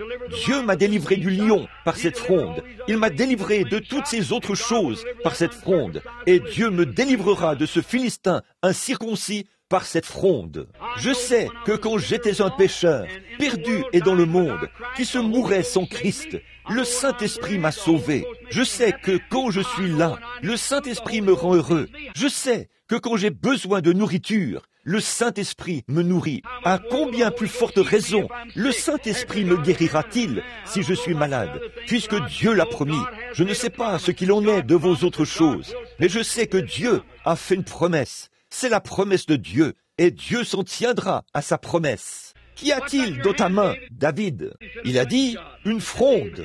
Amen. Comment feras-tu pour te battre avec ce géant dont la lance mesure 4 ou 6 mètres? Tu ne pourrais même pas t'approcher de lui. Il a dit, j'ai déjà éprouvé ceci. Je sais ce que cette chose peut faire. C'est vrai. Oh, tout homme ou toute femme qui est né de l'Esprit de Dieu, si jamais il a reçu le Saint-Esprit, il sait ce que cela va faire. Je ne sais pas ce que toutes vos disputes et toutes vos écoles vont enseigner, mais je sais une chose. c'est que ça fera ce que Dieu a dit que ça ferait. Le petit David avait appris à connaître Dieu en observant la nature. Comme il passait son temps là-bas, dans la nature, il a parlé des eaux paisibles et de verts pâturages. Il voyait Dieu dans son élément primitif, Dieu dans sa nature, en mouvement. Dieu est dans la nature. Ne le croyez-vous pas? Bien sûr qu'il y est. J'aime vraiment l'observer dans le coucher du soleil, l'observer lorsque les fleurs poussent, l'observer quand le soleil se lève. Là, il y a quelque temps, j'étais dans les montagnes, où je vais que je suis tellement fatigué que je ne peux plus continuer. En automne, j'y suis allé pour aller à la chasse, et j'allais chasser le wapiti. C'était à la fin de l'automne. Nous étions montés très haut dans la montagne, parce que la neige n'était pas tombée pour faire descendre le troupeau. Et j'étais tout au sommet, ou près de la limite de la forêt. Et en automne, là-haut, dans les hautes montagnes, il arrive qu'il neige pendant un moment, puis il pleut pendant un moment, et ensuite le soleil paraît. Vous savez comment c'est à l'automne. Et pendant que j'avançais, ce n'était pas dans le but de tirer du gibier, mais simplement pour être seul. J'aime me retirer pour être avec Dieu, chaque homme et chaque femme. C'est ça le problème. Vous devriez passer plus de temps chaque jour, au lieu de traînasser partout et de courir partout. Vous devriez être quelque part en train de prier et de chercher Dieu. Amen. Et pendant que j'avançais là-haut, une tempête a éclaté et je me suis placé derrière un arbre comme ceci. Et j'étais là, debout, derrière l'arbre. Et le vent soufflait. C'était renversé par le vent, de toute façon. Ainsi donc, une fois la tempête terminée, je suis sorti de derrière l'arbre. Mon fusil était posé là. J'ai regardé et je me suis mis à entendre un troupeau de wapitis qui se trouvait très loin devant moi. Ils s'étaient perdus pendant la tempête. Ils bramaient les uns aux autres. Ma mère est de mère indienne. Ça, c'est juste assez pour que j'aime vraiment beaucoup la nature. Oh là là, comme David l'a dit, quand la profondeur commence à appeler la profondeur. Et là, ça a vraiment commencé à appeler la profondeur. Le vieux loup gris s'est mis à hurler de son côté et sa compagne lui a répondu en contrebas. J'ai pleuré comme un bébé. Je ne pouvais pas m'en empêcher. Je me tenais simplement là, à brailler, les mains en l'air. J'ai levé les yeux, et voici que le soleil est apparu, loin là-bas, à l'horizon, à l'ouest. Il a percé ce grand œil qui voit tout. Et là, les arbres verts avaient gelé là-haut, à cause de la glace. Un arc-en-ciel s'était formé, qui traversait la vallée. Comme ça, je me suis dit, oh Dieu, partout où on regarde, on peut le voir. Il était là. Je me suis dit le voilà qui regarde là-bas. Il regarde partout. Il est là, dans le troupeau de wapitis. Et il est là, en bas, parmi les loups qui hurlent. Il est ici dans la nature. Je me suis dit, il est, comme Pierre l'a dit, il est bon d'être ici. Dressons 3 tentes. Alors, je me suis senti vraiment religieux et j'ai couru autour de cet arbre, encore et encore, en criant à plein poumon. Je poussais des cris et je sautais de toutes mes forces. Si quelqu'un était passé par là, il aurait voulu m'emmener à l'hôpital psychiatrique. Il se serait dit que quelqu'un était devenu fou dans les bois. Mais j'étais à environ 55 ou 65 kilomètres de la civilisation. J'étais seul avec le Seigneur. Je passais des moments merveilleux. J'ai levé les yeux, j'ai vu cela et je me suis dit, oui, c'est arc-en-ciel. Dieu a donné cela à Noé. Il avait l'aspect de l'arc-en-ciel, d'une pierre de jaspe et de sardoine. Le premier, le dernier, celui qui était, qui est et qui vient, la racine et la postérité de David. L'étoile du matin, et me voilà reparti. J'ai tourné autour de l'arbre, encore et encore, aussi vite que je le pouvais, en criant à plein poumon. Et un petit tamia, je ne sais pas si vous, les frères, vous en avez déjà vu un ou pas, mais un petit tamia était assis là, sur une souche. Il s'est mis à faire tchat, tchat, tchat, tchati, tchati, tchati, tchati, comme s'il allait me tailler en pièces. Je me suis dit, pourquoi ce petit animal est-il si excité? Il n'arrêtait pas d'émettre ses cris. J'ai regardé vers lui et je me suis dit, peut-être qu'il a peur de moi. J'ai alors promené le regard et j'ai constaté qu'un grand aigle est sorti de là. Il avait fait un atterrissage forcé à cause du vent. Et ce grand aigle, quand il est sorti, c'est après lui que le petit tamia aboyait. Il a sauté sur une branche, comme ça, et le petit tamia a recommencé à faire tchati, tchati. J'ai regardé ce grand aigle. Je me suis dit, eh bien Seigneur, est-ce que cet aigle est sorti parce que je l'ai effrayé en criant si fort? Alors je l'ai regardé et je me suis dit, bon, il y a une raison pour laquelle tu l'as placé ici devant moi. afin que je le voie. Je ne sais pas pourquoi tu as amené cet aigle devant moi. Je continuais à le regarder. Oh, c'était un gigantesque oiseau. Et j'ai remarqué ses grands yeux de velours qui regardaient partout. Je me suis dit, eh bien, il y a une chose que j'admire chez toi, mon gars, c'est que tu es courageux. Tu n'as pas peur. Et je me suis dit, pourquoi n'as-tu pas peur? C'est ce que je veux savoir. Pourquoi n'as-tu pas peur? N'as-tu pas peur de moi? Je le regardais, vous savez, et il ébouriffait ses plumes dans tous les sens, vous savez, et il allait et venait sur ce rondin, en regardant autour de lui. Il a regardé ce tamia, puis il m'a regardé. J'ai dit, mon gars, sais-tu que je pourrais te tirer dessus? Il m'a simplement regardé, et il a continué. Vous savez, il marchait de long en large. Ça ne le dérangeait pas tellement. Et je me suis dit, comment se fait-il que tu n'aies pas peur? Alors j'ai dit, là, je vais étudier tout ça, Seigneur. Pourquoi est-ce ainsi? Bon, je te vois, là, dans l'arc-en-ciel. J'ai entendu hurler la meute de loups. Je te vois là-bas, dans le coucher du soleil. Pourquoi es-tu dans cet aigle? Et j'ai regardé un peu cet oiseau. Je me suis dit, oui, ce qui fait qu'il n'a pas peur, c'est qu'il fait bouger ses plumes en avant et en arrière. Dieu lui a donné une paire d'ailes. Elle sait qu'avant que je puisse prendre ce fusil dans ma main, il serait déjà dans la cime des arbres et je ne pourrais jamais lui tirer dessus. J'ai dit, gloire à Dieu, j'ai eu une autre crise. Et voilà que je me suis mis à courir. Je me suis dit, c'est vrai, tant qu'on peut sentir la présence du Saint-Esprit autour de soi, qu'importe ce qui arrive, qu'est-ce que cela peut bien changer? Qu'on mette tout de côté, quoi qu'il arrive. Tant qu'on peut le sentir autour de soi, on sait qu'il est là. Quelqu'un a dit, frère Branham, n'avez-vous pas peur de faire une erreur un soir? J'ai dit, non, pas tant que je sens qu'il est là. Non, monsieur, quand il s'en va, je quitte l'estrade. Mais tant qu'il est là, j'ai observé cet oiseau pendant quelques minutes. Je m'écarte un peu de mon sujet là. Mais je veux vous dire ceci, alors que je l'observais un peu, au bout d'un moment, il en a eu assez d'écouter ce petit tamia faire tchati, tchati, tchati, tchati. Alors, il a simplement fait un grand saut, comme ça, en quelques battements d'ailes. Il était là-haut, au-dessus de la cime des arbres, et il n'a plus du tout battu des ailes. Il savait simplement comment déployer ses ailes. Et je l'observais. Chaque fois que le vent soufflait, il montait. Chaque fois que le vent soufflait, il montait. Il a simplement continué à monter plus haut, plus haut, plus haut et plus haut, jusqu'à ce qu'il devienne un petit point. Je me suis tenu là et j'ai crié à plein poumon. J'ai dit, oui Seigneur, c'est ça, c'est ça. Il ne s'agit pas de sauter pour se joindre aux méthodistes, revenir chez les baptistes et repartir chez les presbytériens, puis chez les pentecôtistes, chez les assemblées, chez les unitaires, faire le tour comme ça. Il s'agit simplement de déployer ses ailes. Alléluia! C'est ça. Il ne s'agit pas de courir d'une réunion de guérison à l'autre. Il ne s'agit pas de courir d'un cabinet de médecin à l'autre. Il s'agit de savoir comment déployer vos ailes de la foi, de la puissance du Saint-Esprit. Chaque fois qu'il arrive, montez sur lui et élevez-vous jusqu'à ce que vous puissiez quitter ce vieux tchati, tchati, tchati attaché à la terre. Cette vieille bande de gens qui disent « Les jours des miracles sont passés ». Et ça, c'était pour les gens d'autrefois. Élevez-vous au-dessus de ça. Chaque fois qu'il y a une vague du Saint-Esprit, accrochez-y vos ailes et montez hors de vue. Continuez à monter dans les cieux du ciel. Laissez ce vieil intel qui est attaché à la terre rester là et dire, eh bien, je crois que les jours des miracles sont passés. Je crois que ces gens qui pensent de la sorte sont complètement détraqués. Élevez-vous simplement au-dessus de cela. Amen. Ne faites pas des bonds et des sauts. Déployez simplement vos ailes. Laissez le Saint-Esprit vous élever. Vous élever, vous élever. Continuez simplement à monter jusqu'à ce que vous soyez hors de vue. Oui, un jour, là-bas, je faisais le rassemblement du bétail.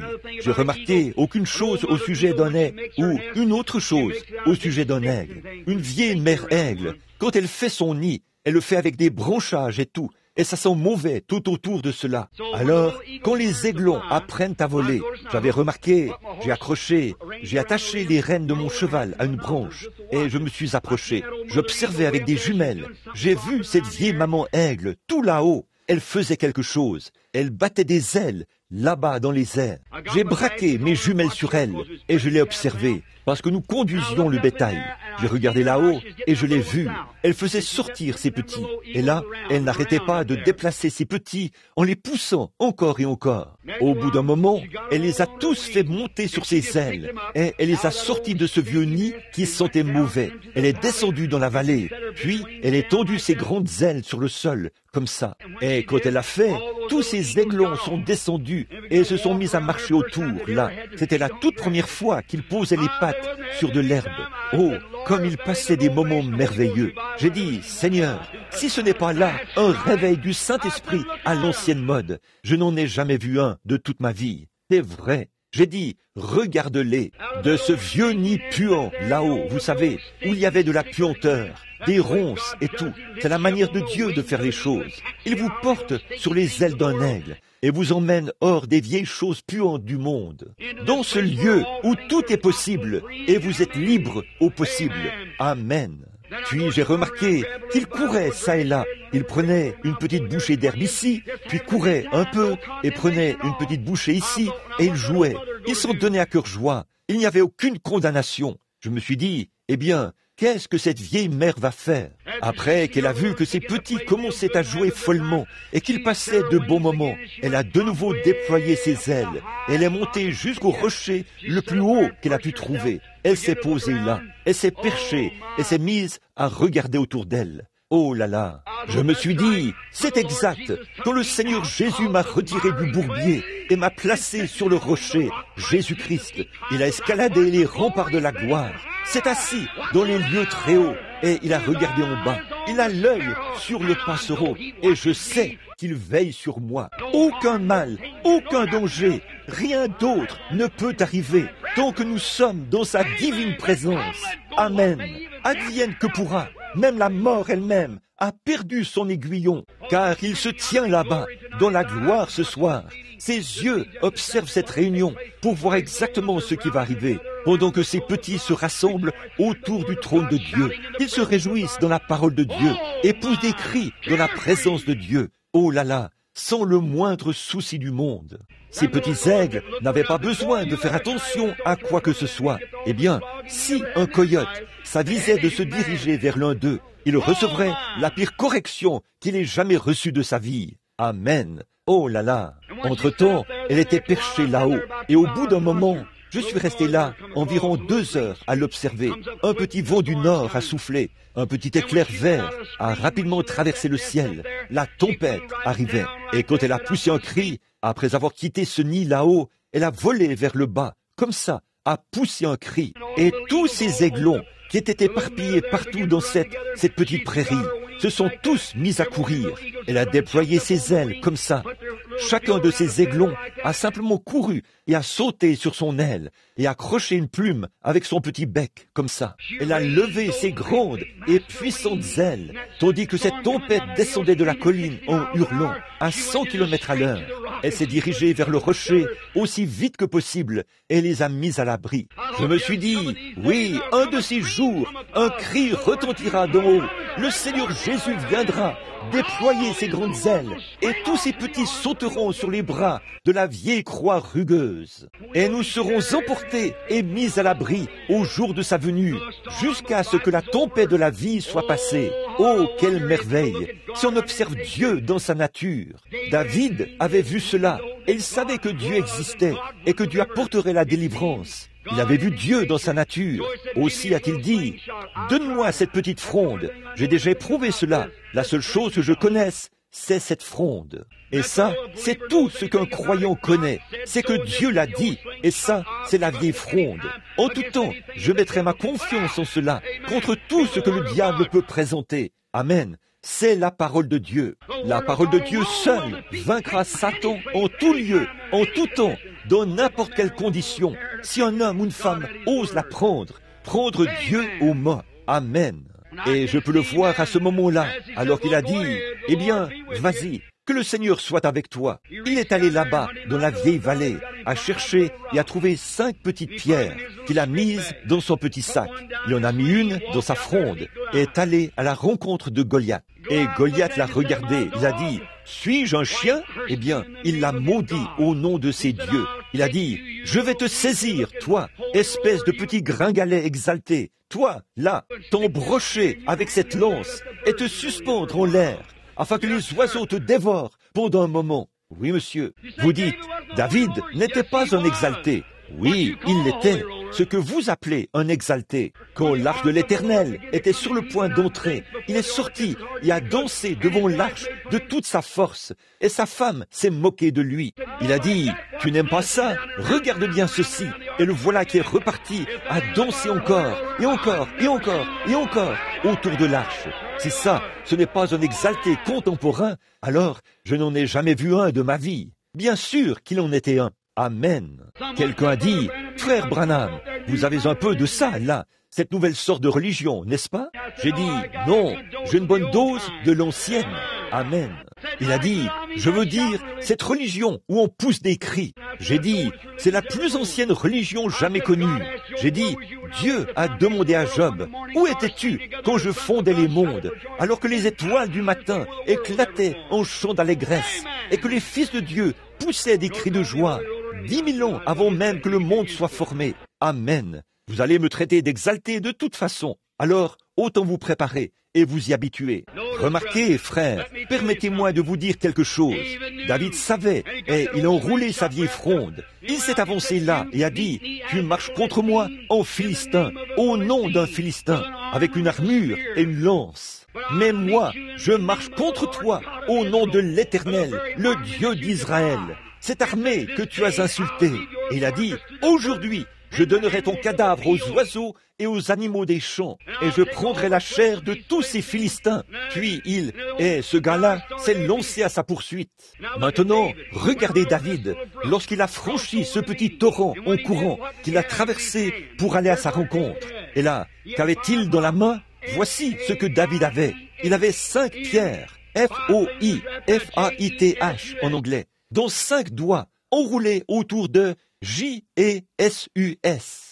Et voici qu'il avançait, 5 pierres, dont 5 doigts, la foi dans le Seigneur Jésus. Et cette pierre s'est dirigée directement vers le crâne de ce vieux géant. Et David l'a terrassé et lui a coupé la tête. Et à ce moment-là, il a regardé autour de lui. Tous les autres ont vu ce qui était arrivé. Ils ont pris courage, ont tiré leur épée et se sont mis à se battre contre les Philistins jusqu'à la muraille. Et ils les ont abattus. Il y a quelques années, au début, quand j'ai commencé, il n'y avait pratiquement personne qui prêchait sur la guérison divine. Lorsqu'ils ont vu le sénateur Abchamp et beaucoup d'autres être guéris, je vous le dis, les presbytériens, les méthodistes, les assemblées de Dieu et tous les autres, ils s'en sont trouvés un. Et les autres s'en sont trouvés un.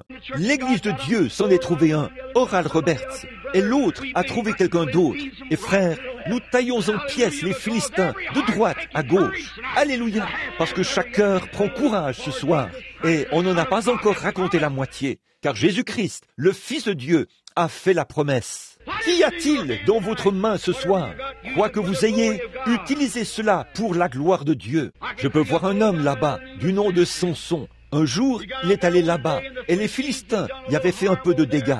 Il a attaché des renards queue contre queue et a fait brûler tout leur blé. Alors, les Israélites sont venus l'attraper et lui ont dit, « Nous devons te livrer aux Philistins. » Ils l'ont emmené là-bas. Ils l'ont lié avec des cordes et l'ont emmené là-bas. Les Philistins s'apprêtaient à le maltraiter. Et à ce moment-là, l'Esprit du Seigneur est venu sur lui. Amen. C'est ça qui a fait la différence. Quand il a senti l'Esprit du Seigneur venir sur lui, il n'avait rien dans sa main. Il a regardé et il y avait là une mâchoire de mulet. Et il a pris cette mâchoire dans sa main et a tué 1000 Philistins. Amen. C'est tout ce qu'il avait. Il n'avait pas à s'avancer là en disant, « Bon, un instant, je vais apporter cette mâchoire et je vais la tester pour voir si elle résistera à la pression ou pas. » Il n'avait pas le temps de penser à toutes ces choses. Il y avait urgence. Les Philistins étaient sur lui. La seule chose qu'il pouvait faire, c'était de ramasser cette mâchoire et de se battre. C'est tout ce qu'il y avait à faire. Et ce soir, vous n'avez pas le temps d'aller ça et là pour essayer de comprendre toutes ces choses. Le réveil sera terminé demain soir. Prenons la parole de Dieu qui est dans votre main et combattons notre ennemi mortel. Amen. Dieu lui a donné la victoire. Il y avait un petit bonhomme là-bas, dans la Bible, du nom de Shamgar. Il se peut même que vous n'ayez jamais remarqué qu'on fait mention de lui dans le livre des Juges. Il n'était qu'un petit bonhomme. Présentons-le un peu à travers un petit récit imagé. Je peux le voir là-bas, un pauvre petit homme. C'était une époque où chacun faisait comme bon lui semblait. Et Israël n'avait pas de roi. Ils étaient séparés les uns des autres, divisés en petits groupes, à peu près comme l'Église l'est aujourd'hui. L'un est de l'Assemblée, l'autre de l'Église de Dieu. L'autre est unitaire, l'autre est baptiste, l'autre est presbytérien, l'un est méthodiste. Oh là là, si nous n'aimons pas ce qui se fait ici, nous allons là, et là, et là. Et, oh là là, même moi, je ne comprends pas ça. Et puis, quand ils sont arrivés là-bas, et oh, ce dont ils avaient besoin, c'était tout ce dont ils avaient besoin à ce moment-là, c'était d'une sorte de libération à l'ancienne mode. C'est ce dont nous avons besoin aujourd'hui. Amen. Que l'Église revienne à la foi du Dieu vivant, revienne à la promesse de Dieu, revienne à la gloire de Dieu, revienne à la puissance de Dieu. Shamgar avait préparé toutes ses affaires, son blé, comme il le faisait chaque année. Et à peu près au moment où il avait fini d'amasser ses récoltes, les Philistins venaient là et l'on dépouillait. C'est exactement ainsi que le diable agit. C'est à peu près tout ce que le diable sait faire. Juste au moment où vous avez un peu de courage, ou quelque chose de ce genre, voilà le diable qui arrive et vous l'enlève. C'est vrai, c'est comme le réveil qui accourt en ce moment, à peu près au moment où vous êtes lancé et que la gloire de Dieu commence à descendre. Alors il faut qu'un charlatan arrive et qu'il fasse quelque chose qui n'est pas bien, et cela enlève la gloire de la chose. Il n'y a pas longtemps, je suis allé quelque part, et il y avait là une de nos sœurs chrétiennes, maquillée comme une Jézabel. J'ai dit, qu'est-ce qui se passe? Elle a dit, eh bien, gloire à Dieu. Elle a dit, mon pasteur m'a dit que c'était la libération de la femme. La libération de la femme. Qu'est-ce qui ne va pas chez vous? Ça n'existe pas, ça. Christ vous a libéré du péché. Alors, agissez en conséquence et habillez-vous en conséquence. C'est à peu près au moment où l'Église s'affermit et prend un bon départ que quelque chose comme ça s'installe. Oui, monsieur. Elle a dit, eh bien, je vous assure. Elle a dit, mon pasteur m'a dit que je pouvais faire tout ça. Et il y avait sur elle assez de peinture pour peindre une grange. Ses doigts donnaient l'impression qu'elle avait mangé du steak cru et que du sang recouvrait ses ongles. Je me suis dit, femme, à mon avis, vous n'avez pas l'air d'une chrétienne. Écoutez, madame, n'allez pas avaler ce genre d'absurdité. Un bon baptême du Saint-Esprit, à l'ancienne mode, fera sortir ça de vous, exactement comme... C'est vrai, souvenez-vous simplement que vous avez perdu du terrain quelque part. Peu m'importe que cette femme prédicateur... Pour commencer, je vais vous dire une chose. Elle n'a pas été établie par Dieu. C'est vrai, c'est contraire à la parole. Écoutez, il n'y a qu'une seule femme dans la Bible qui se soit maquillée pour sortir à la rencontre d'un homme. Et c'est Jézabel. Dieu l'a donnée en pâture aux chiens. Donc, si vous voyez une femme toute maquillée, dites simplement « Bonjour, mademoiselle pâtée pour chien ».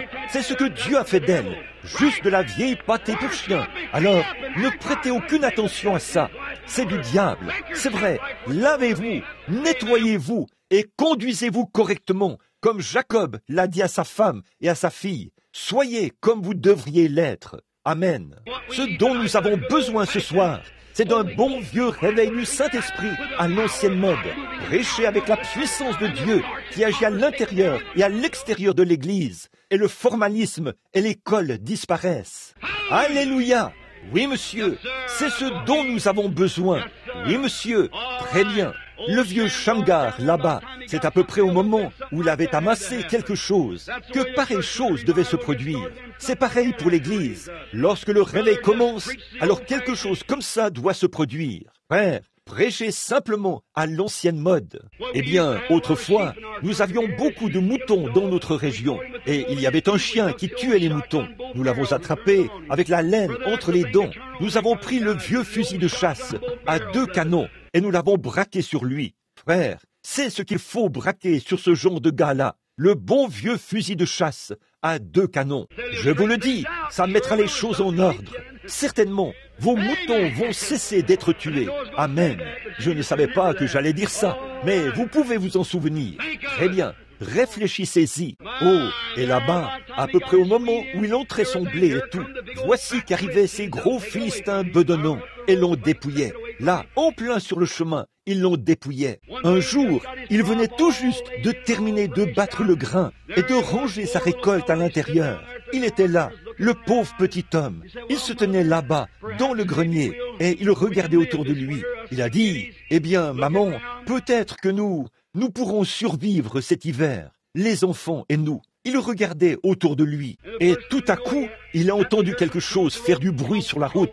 Tronc, tronc, tronc, tronc. Et voici que 600 hommes armés arrivaient, portant de gros casques d'airain, leurs gros souliers de fer, leurs lances à la main, leurs grosses épées accrochées à leurs côtés, et ils descendaient la route pour venir le dépouiller de sa récolte. Je peux voir le petit Shamgar qui dit, « Oh là là, regarde-moi ça, les voilà qui reviennent. » Il a regardé sa pauvre petite femme.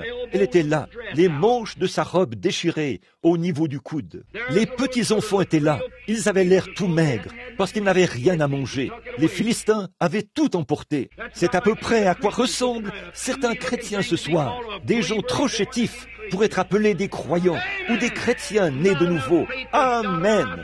Ils n'ont pas assez de foi pour mettre un point sur un « i » s'ils étaient de l'encre. C'est vrai. Oh là là! Ne laissez pas le diable venir déplier l'Église de la gloire de Dieu en envoyant votre pasteur aller chercher tous ses doctorats en théologie et revenir se tenir là et dire « Amen » comme un veau mourant. Ce dont vous avez besoin, c'est d'un vrai prédicateur à l'ancienne mode, à l'état brut, avec une religion de ciel bleu qui tue le péché, qui prêche la vérité et qui s'en tient à ce que Dieu a dit être la vérité et qui libérera les gens. Amen.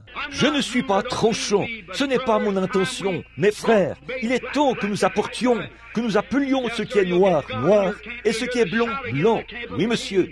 Vous aurez Dieu dans votre camp, et vous entendrez de nouveau les cris dans le camp du roi, quand vous aurez mis la chose en ordre. Amen. Maintenant, remarquez, voici le petit Shamgar qui se tient là, à regarder par la fenêtre. Et voilà ces Philistins qui arrivent. Il a dit, « Oh, maman, regarde donc !» Sa pauvre petite fille s'est mise à pleurer. Je peux la voir baisser les bras et dire, « Papa, nous n'aurons rien à manger cet hiver. » Et puis je regarde maman. Et elle se met à pleurer. Vous savez, Shamgar a regardé autour de lui. Il ne savait vraiment pas quoi faire. Il a regardé autour de lui. Il a dit, « Je ne pourrai pas me battre. Je ne suis pas un guerrier. Et je n'ai pas le temps d'aller apprendre à me battre en duel et de faire tous ces entraînements et tout. Je n'ai pas le temps de le faire. » Mais alors qu'il promenait le regard, il a vu là, dans le coin, un vieil aiguillon à bœuf. Savez-vous ce qu'est un aiguillon à bœuf? C'est un gros bâton dont l'extrémité en airain sert à à conduire le bétail vers la porte, d'une part, et aussi à détacher la terre de la charrue pendant qu'il labourait. Un vieil aiguillon était posé là. C'était la seule chose qu'il pouvait avoir dans sa main. Mais savez-vous quoi? Je ne dis pas qu'il s'est mis en colère, mais son indignation de juste a bondi. Oui, monsieur. Frère, je vous le dis, Qu'y a-t-il dans ta main? Rien d'autre qu'un aiguillon à bœuf. Et il s'est dit, je ne suis pas un guerrier. Je ne suis pas capable de faire ceci. Je n'ai reçu aucune formation. Mais il n'avait pas le temps de recevoir une formation. La seule chose dont il avait besoin, c'était que l'Esprit de Dieu soit sur lui. Avec l'Esprit de Dieu sur lui, il a sauté par la fenêtre, a pris cet aiguillon et a tué 600 Philistins. Amen. Ce dont nous avons besoin aujourd'hui, ce n'est pas d'aller au séminaire pour apprendre si Marc 16 est vrai ou pas. Frère, les gens se meurent. Ce que nous devons faire, c'est de sortir tout de suite. Il ne s'agit pas de savoir si vous allez vous battre en duel ou pas. Il s'agit de se lever. Oui, monsieur, il savait qu'il était un Philistin. Il savait que ces gens étaient des Philistins incirconcis. Aussi sûr que je connais cette maladie, tant que vous savez que vous souffrez du cœur, quel que soit le mal dont vous souffrez, nous savons que c'est du diable. Et il savait qu'il était un Israélite. Il savait qu'il était circoncis. Il savait qu'il avait droit à la promesse. Il savait que Dieu avait promis de le bénir. Alors, il s'est mis en colère par rapport à tout ça. Il a pris l'aiguillon à bœuf et s'est mis à l'œuvre. Ce dont nous avons besoin ce soir est de croire, mon frère, que vous êtes un enfant de Dieu et que vous y avez droit et que la promesse est à vous. Peu importe ce que vous avez dans votre main, prenez cela et allez tuer les démons de part et d'autre. Amen. Et vous verrez que les plumes se mettront à voler, que le diable sera vaincu et que vous en sortirez guéris. Qu'y a-t-il dans votre main? Vous dites, frère Branham, je n'ai rien dans ma main. Vous avez peut-être une carte de prière.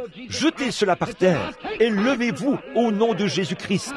Et dites, je prends Christ comme mon guérisseur ce soir. Alléluia! Il se peut que vous ayez un petit catéchisme sous votre bras et que vous vouliez examiner ce que je dis pour voir si j'ai raison ou pas. Jetez cela et levez-vous au nom de Jésus-Christ. Soyez baptisés du Saint-Esprit et avancez dans le camp. Amen. Oui, monsieur, il se peut que vous ayez un tas de petits credos que vous devez répéter le matin avant d'aller à l'église et les apprendre pour pouvoir les réciter. Jetez cela et recevez un remplissage du Saint-Esprit dans votre cœur. Amen. Laissez tomber cela et prenez ce que vous avez dans votre main. Peu importe ce que vous avez dans votre main, prenez-le et faites de votre mieux avec ça. Pour la gloire de Dieu. Amen. Miséricorde. Voilà, il est presque 22 heures. Prions. Notre Père Céleste, nous n'avons pas grand-chose dans la main, mais, ô Dieu, il ne s'agit pas de ce que nous avons dans la main, mais de ce que tu peux placer dans notre main. Ô Dieu, nous avons besoin de foi ce soir. Prends ce petit message de ce soir, Seigneur, et mets-le dans le cœur de chaque croyant, et fais-leur savoir que, peu importe combien la personne est faible, Christ est toujours à portée de leurs mains. Et je te prie d'accorder ces bénédictions, de sauver les perdus, de remplir du Saint-Esprit ceux qui sont en dehors de Christ, et reçois la gloire du service. C'est au nom de Jésus que je le demande. Avec vos têtes inclinées, alors que nous faisons cet appel à l'autel pendant un instant, je me demande, je sais que c'est une prédication rugueuse, à l'ancienne mode, qui récure et qui fait tomber les écailles. Ça fera au possible. Mes frères, vous en avez besoin de temps en temps. C'est vrai. Vous en avez besoin. Maintenant, je me demande s'il y a quelqu'un ici, ce soir, non pas avec une histoire pathétique qui fait pleurer et tout ça. Écoutez, plus de gens seront séduits par ce genre de choses que par tout ce que je connais. Je ne vais pas au ciel parce que ma mère y est allée. J'y vais parce que Jésus-Christ est mort pour faire en sorte que je puisse y aller. Je veux voir ma mère, ça c'est certain, mais il faut que je vienne à Christ, pas parce que ma mère y est allée, mais parce que je viens en tant que pécheur, que je confesse mon péché et que j'accepte la voie pourvue par Dieu. C'est vrai. Maintenant, ce soir, est-ce que vous dites, prédicateur, je suis un pécheur et je veux que vous pensiez à moi dans la prière. Je lève la main vers vous pour vous demander de penser à moi dans la prière. Moi, un pécheur. Voulez-vous lever la main ou que vous soyez dans l'auditoire? Que Dieu vous bénisse partout. Oh là là là là. Tout là-haut, au balcon. Y en a-t-il quelque part là-haut? Oui, je vois vos mains, d'un bout à l'autre. Dieu les voit aussi, certainement. Immédiatement après le service, je veux que vous descendiez ici et que vous fassiez votre confession, que vous donniez votre cœur à Christ et que vous serviez le Seigneur de tout votre cœur. Père Céleste, alors que la soirée avance, de petits enfants malades sont assis là. Je te prie, Dieu bien-aimé, de répandre ta miséricorde dans nos cœurs maintenant même. Puisse ce petit texte, qu'y a-t-il dans ta main? Pour Moïse, rien qu'un bâton sec. Pour David, rien que 2 petites lanières attachées à une bande de cuir, une fronde. Pour Samson, rien que l'os desséché d'une mâchoire de mulet. Ô Dieu! Shamgar, rien qu'un aiguillon à bœuf dans sa main, un bâton doté d'un petit morceau d'airain à son extrémité. Et il a tué 600 Philistins. Il n'était ni un soldat, ni un guerrier, mais un homme qui était dans l'alliance. Ô Père Céleste, ne veux-tu pas ce soir, Seigneur, prendre chacun dans ta main, accorde-le Seigneur, et ouvre leur cœur à la foi, et fais que ton Saint-Esprit accomplisse une infinie abondance de choses ce soir, Seigneur, alors qu'ils sont dans l'attente. Hier soir, j'étais si heureux de te voir rendre la vue aux aveugles et l'ouïe aux sourds et voir les pécheurs venir à toi. Et, ô Dieu, toutes ces grandes choses que tu as faites, les paralysés, les déformés ont quitté leur fauteuil et se sont mis à marcher au nom du Seigneur. Ô Seigneur Dieu, tu es grand Et nous te remercions pour cela. Et nous te prions ce soir de sauver chacun de ceux qui ont levé la main. Puissent-ils ne jamais être perdus, mais que ce soir soit le soir où ils te recevront. Il y en a littéralement 100 ou 200 qui ont levé la main. Et je te prie de sauver chacun d'eux à cause de Jésus, car c'est en son nom que nous le demandons. Amen. Ils ont envoyé 1 million de Bibles à ces Juifs. Ils viennent de là-bas, en Iran, Iran, Irak, de ces pays-là. Vous le lisez, l'avez lu dans ces magazines, qu'on a ramené des millions de Juifs. Nous avons eu le temps d'aborder l'aspect prophétique. Et ces Juifs qui revenaient, j'ai un film de ces gens au moment de leur retour là-bas, là où cela a été filmé, alors qu'ils descendaient des bateaux, qu'ils descendaient des avions, qu'ils portaient leurs estropiés, leurs boiteux et leurs aveugles. Alors ces gens se sont approchés d'eux, l'homme qui a filmé la scène, frère Argon Bright et les autres. Ils sont attendus ici, à cette série de réunions. Il leur a demandé, il a dit, « Pourquoi revenez-vous tous ? C'est notre patrie. » Il a dit, « C'est pour pouvoir avoir un endroit, vous, afin de mourir dans votre patrie ?» Ils ont dit, « Non, nous revenons pour voir le Messie. » Oh, vous qui enseignez la prophétie, si seulement vous saviez ce que cela signifiait. Une fois que cet évangile passera des gens des nations aux Juifs, c'en est fini des gens des nations. C'est le temps de la fin. Alors, on leur a donné des Bibles. On en a envoyé 1 million là-bas. Ces Juifs se sont mis à lire ces testaments. Ils l'ont lu. Ils n'avaient jamais su que Jésus avait été sur la terre. Ils n'avaient jamais entendu parler de ça. Ils vivaient là-bas depuis le temps de la déportation à Babylone, la captivité. Et ils ont dit, si ce Jésus est le Messie, comme vous l'appelez, que nous le voyons accomplir le signe du prophète, comme il a fait ici dans cette Bible, et nous l'accepterons. Nous l'accepterons tous. S'il vient accomplir le signe du prophète, nous l'accepterons. Frère, oh là là, il y a quelques semaines, j'étais à quelques centaines de kilomètres de là, mais le Saint-Esprit m'a donné cet ordre. Pas encore. Oh, comme j'aimerais me placer devant quelques millions d'entre eux et dire, je relève ce défi au nom du Seigneur Jésus et voyons s'il n'accomplira pas le signe du prophète. Combien d'entre vous ici l'accepteront à ce même endroit comme leur sauveur personnel? Et une fois qu'il l'aurait fait, je dirais, c'est à ce même endroit que vos pères du début ont reçu le baptême du Saint-Esprit et les mêmes miracles que Jésus a opérés se répéteront exactement comme vous l'avez lu dans la Bible. Ils ne veulent pas avoir. Leur Dieu est un Dieu puissant. Leur Dieu ne meurt pas. Il est le même hier, aujourd'hui et éternellement. Et ils croient cela. Remarquez, quand Jésus était ici sur terre, il ne prétendait pas être un guérisseur. Bien des gens sont venus à lui et n'ont pas été guéris. Il se peut qu'on les conduise vers les morts bien des fois. J'imagine qu'il y en a des milliers qui sont morts pendant qu'il était ici sur terre. Il n'a ressuscité que 3 personnes. C'est une confirmation. Il est passé par la piscine de Bethesda, où étaient couchés des estropiés, des boiteux, des aveugles, des paralytiques. Et il n'a guéri qu'un seul d'entre eux. Il est allé vers un homme qui était couché sur une paillasse et l'a guéri. Puis il est parti, laissant les autres couchés là. Un homme rempli de vertu, rempli de foi, Dieu lui-même, Emmanuel, ici sur la terre, habitant parmi nous. Il a dit, je ne fais rien de moi-même.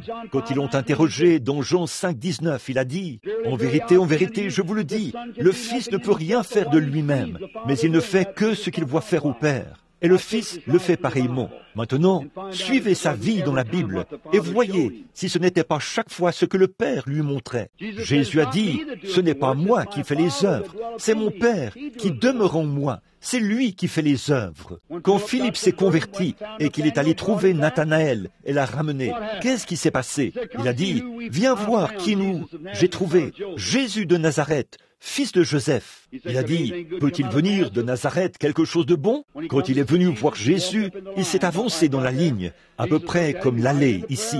Jésus l'a regardé. Il était peut-être dans la ligne de prière, pour autant que je sache. Mais il est arrivé là où Jésus était en train de prier pour les malades. Il lui a dit, quand il l'a regardé, Jésus l'a regardé et a dit, voici un Israélite dans lequel il n'y a point de fraude.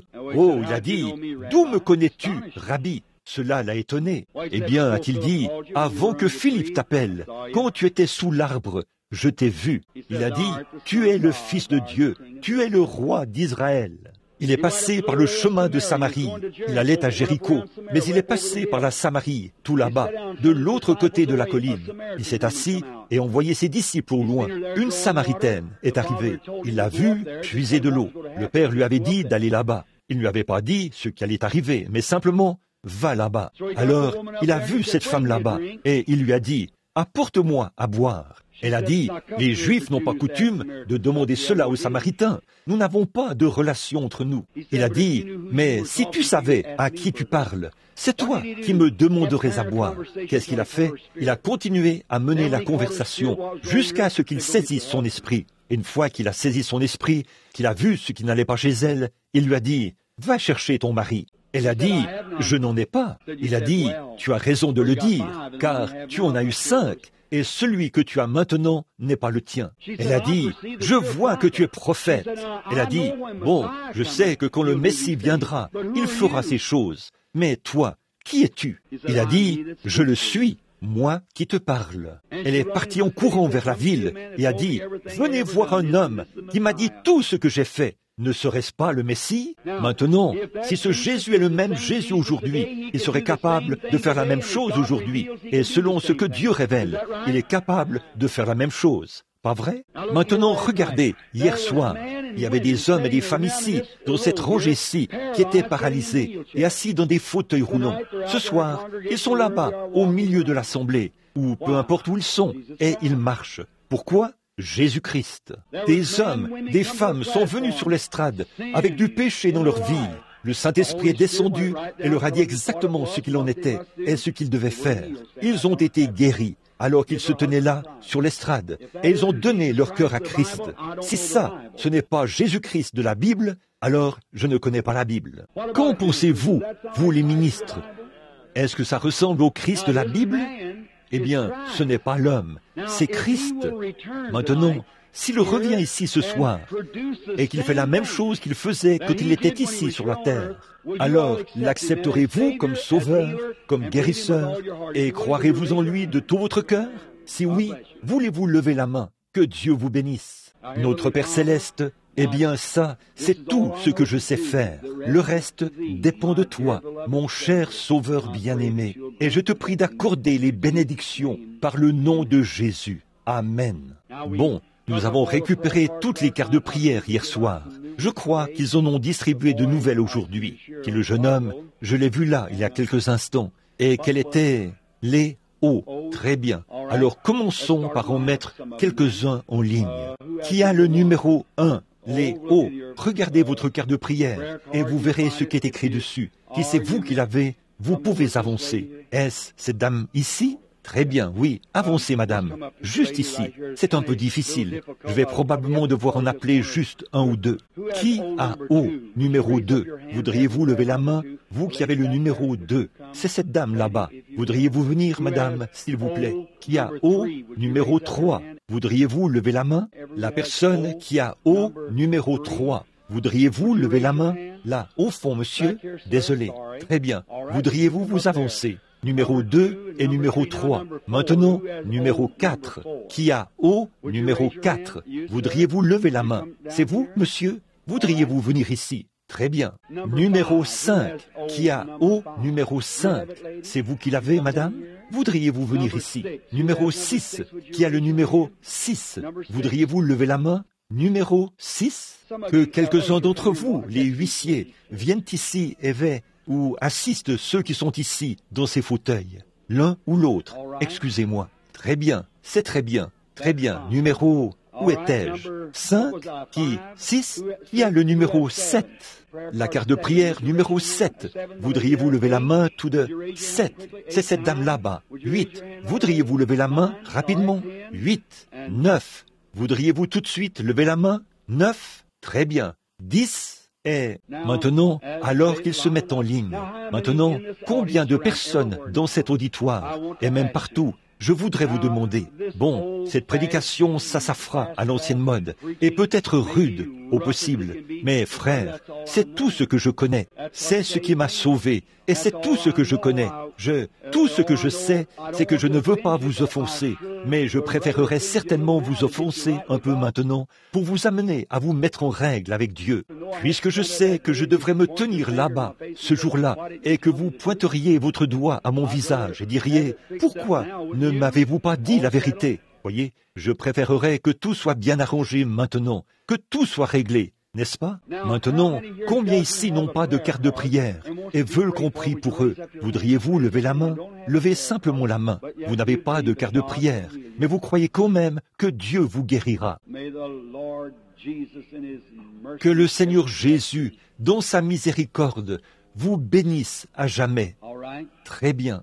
Maintenant, si nous voulons bien être respectueux pendant quelques instants, voyons voir si la ligne... Eh bien là, on a mis à peu près autant de personnes que possible dans cette ligne, je suppose. Très bien. Nous allons prier pour quelques-uns qui sont ici. Et ensuite, nous allons attendre encore un peu pour voir où notre précieux Père Céleste nous conduira. Maintenant, je veux que vous croyiez de tout votre cœur. Je vois qu'un homme a tendu la main. Est-ce que c'est votre fille? Oui, cet homme a tellement de foi. Il a une petite fille atteinte de polio qui est assise ici. Dès que cette ligne de prière a commencé, il a tendu la main et a retiré le gros appareil orthopédique et le soulier de son enfant.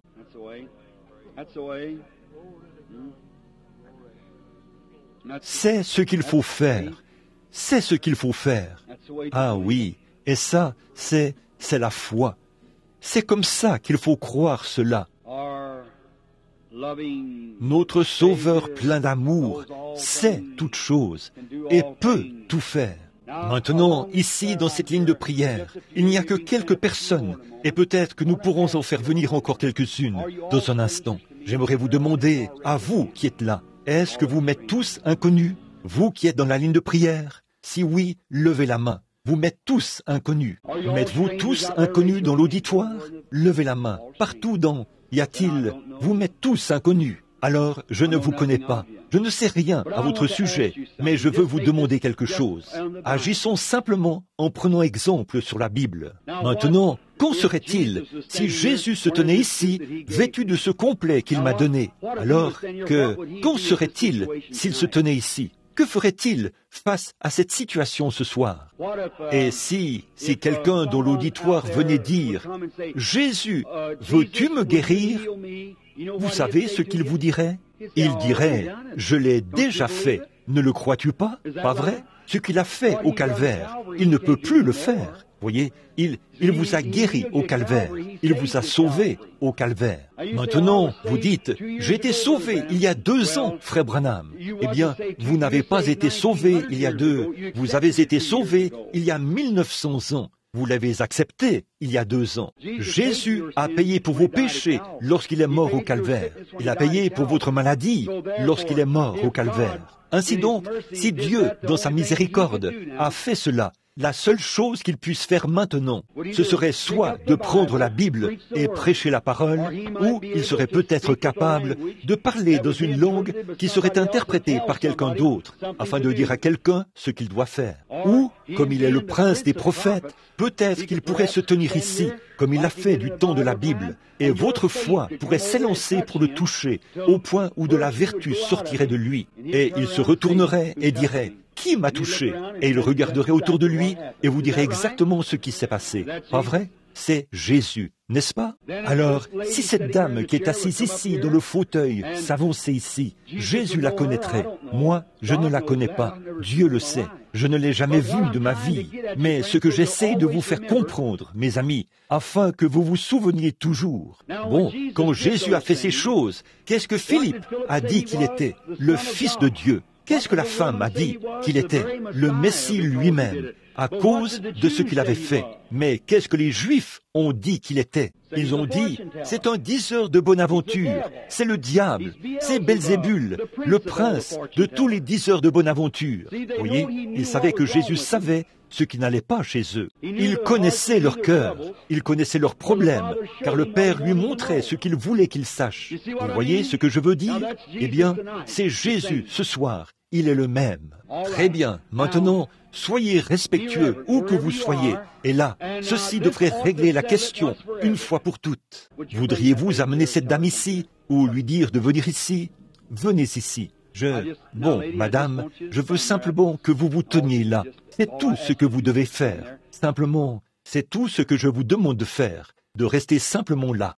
Maintenant, je ne vous connais pas. Vous ne me connaissez pas. Vous venez de lever la main pour montrer que vous ne me connaissiez pas et que je ne vous connais pas. Mais Dieu nous connaît tous les deux, sœur.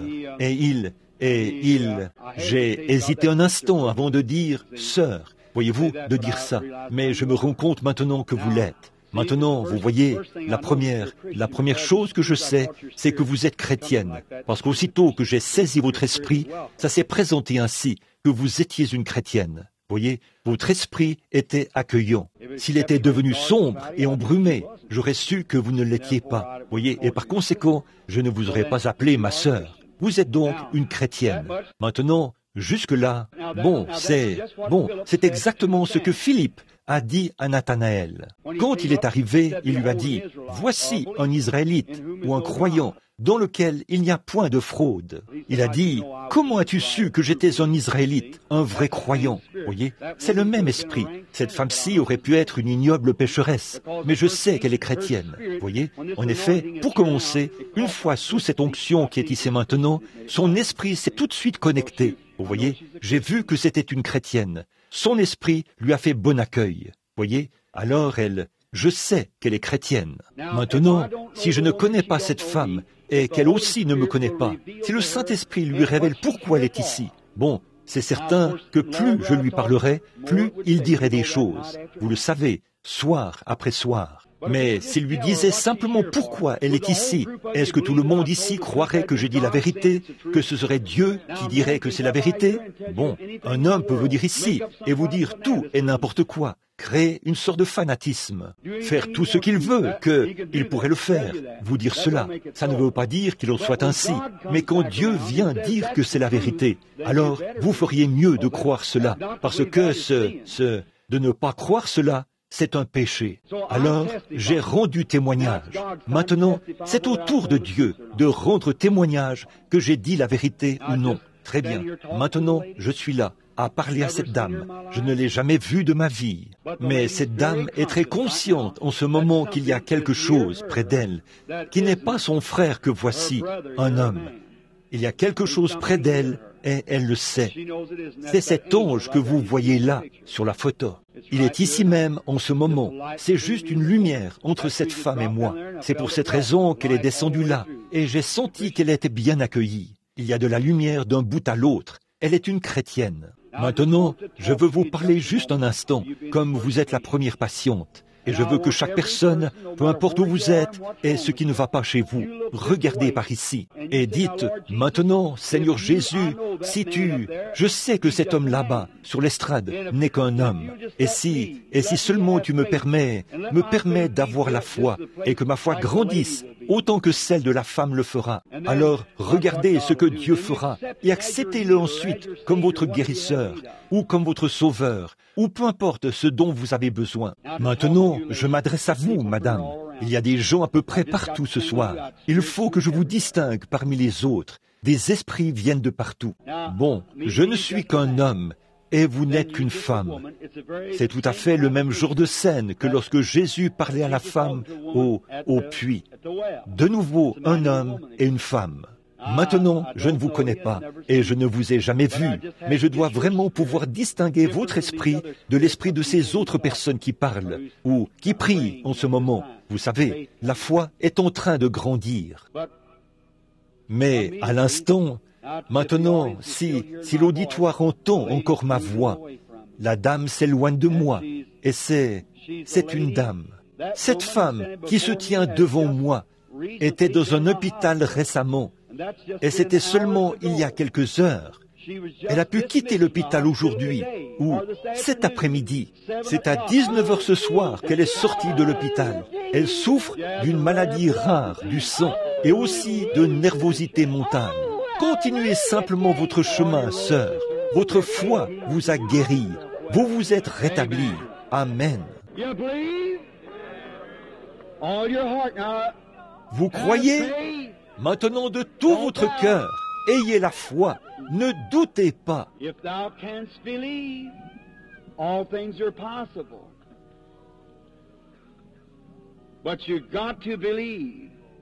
Si tu peux croire, tout est possible, mais vous devez croire. Maintenant, dans l'auditoire, ayez simplement la foi, et il vous sera accordé ce que vous demandez. La petite dame qui est assise là, en manteau rose, et qui souffre d'un problème de vessie, juste, vous avez été guéri. Que Dieu vous bénisse. Posez votre main sur la dame qui est à côté de vous, parce qu'elle souffre de nervosité. De ce côté-ci, là, notre Père Céleste, sa foi a touché.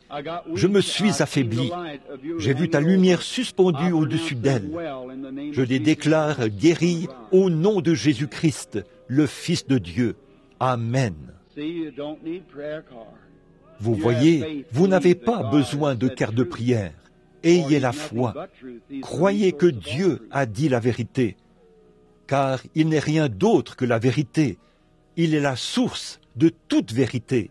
Maintenant, soyez respectueux. Croyez de tout votre cœur. Vous pouvez obtenir ce que vous demandez, si vous croyez cela. Maintenant, est-ce que c'est la patiente? Oui, je ne suis pas hors de moi, mais le monde ne saura jamais, sœur, ce que l'on ressent. Maintenant, est-ce que nous ne nous connaissons pas? Nous sommes des inconnus l'un pour l'autre.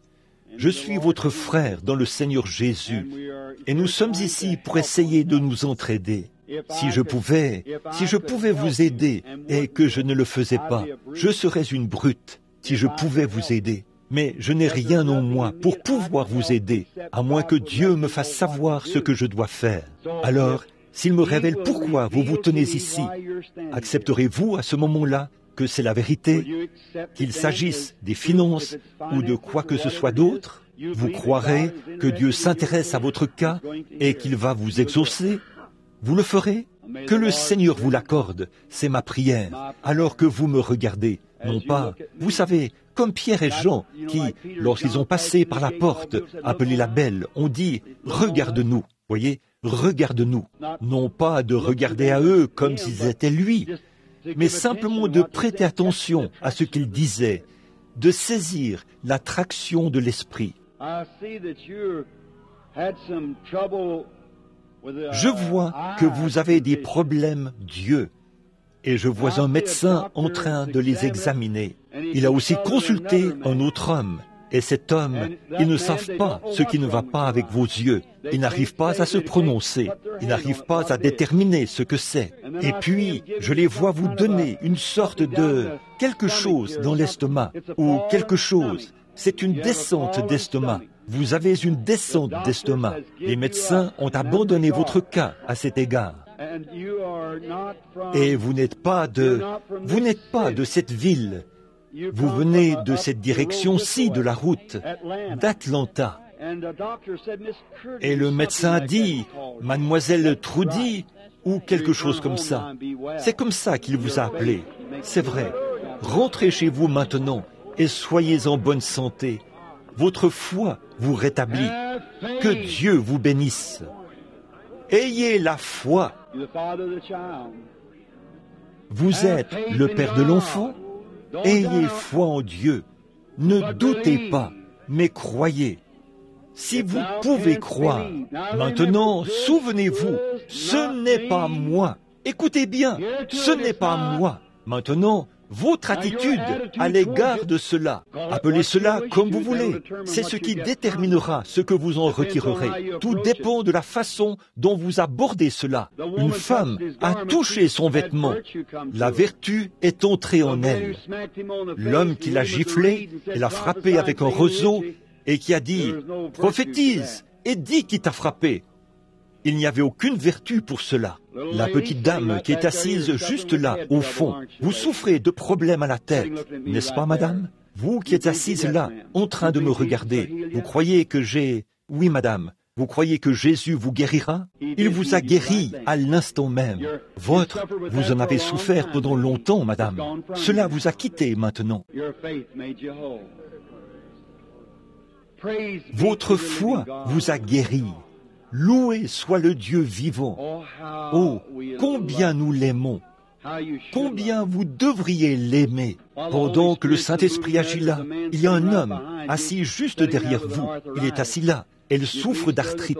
Vous croyez, monsieur, que le Seigneur Jésus va vous rétablir? Vous le croyez?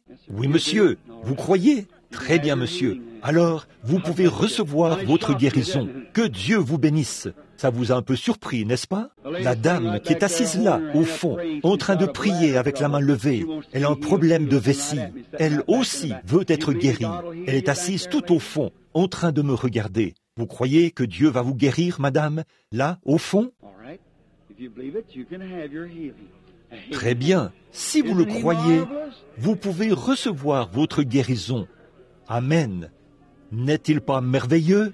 La dame qui est assise juste ici derrière, juste ici, elle est en train de me regarder. Je vois la lumière suspendue juste au-dessus d'elle. Elle n'a pas de carte de prière, mais elle souffre du cœur et d'arthrite. Cette lumière est passée directement de cet homme à elle, en passant par ici. Et maintenant, sœur, si vous voulez croire de tout votre cœur, vous portez des lunettes. Si vous voulez croire, vous pouvez être guéri. Jésus-Christ vous rétablira.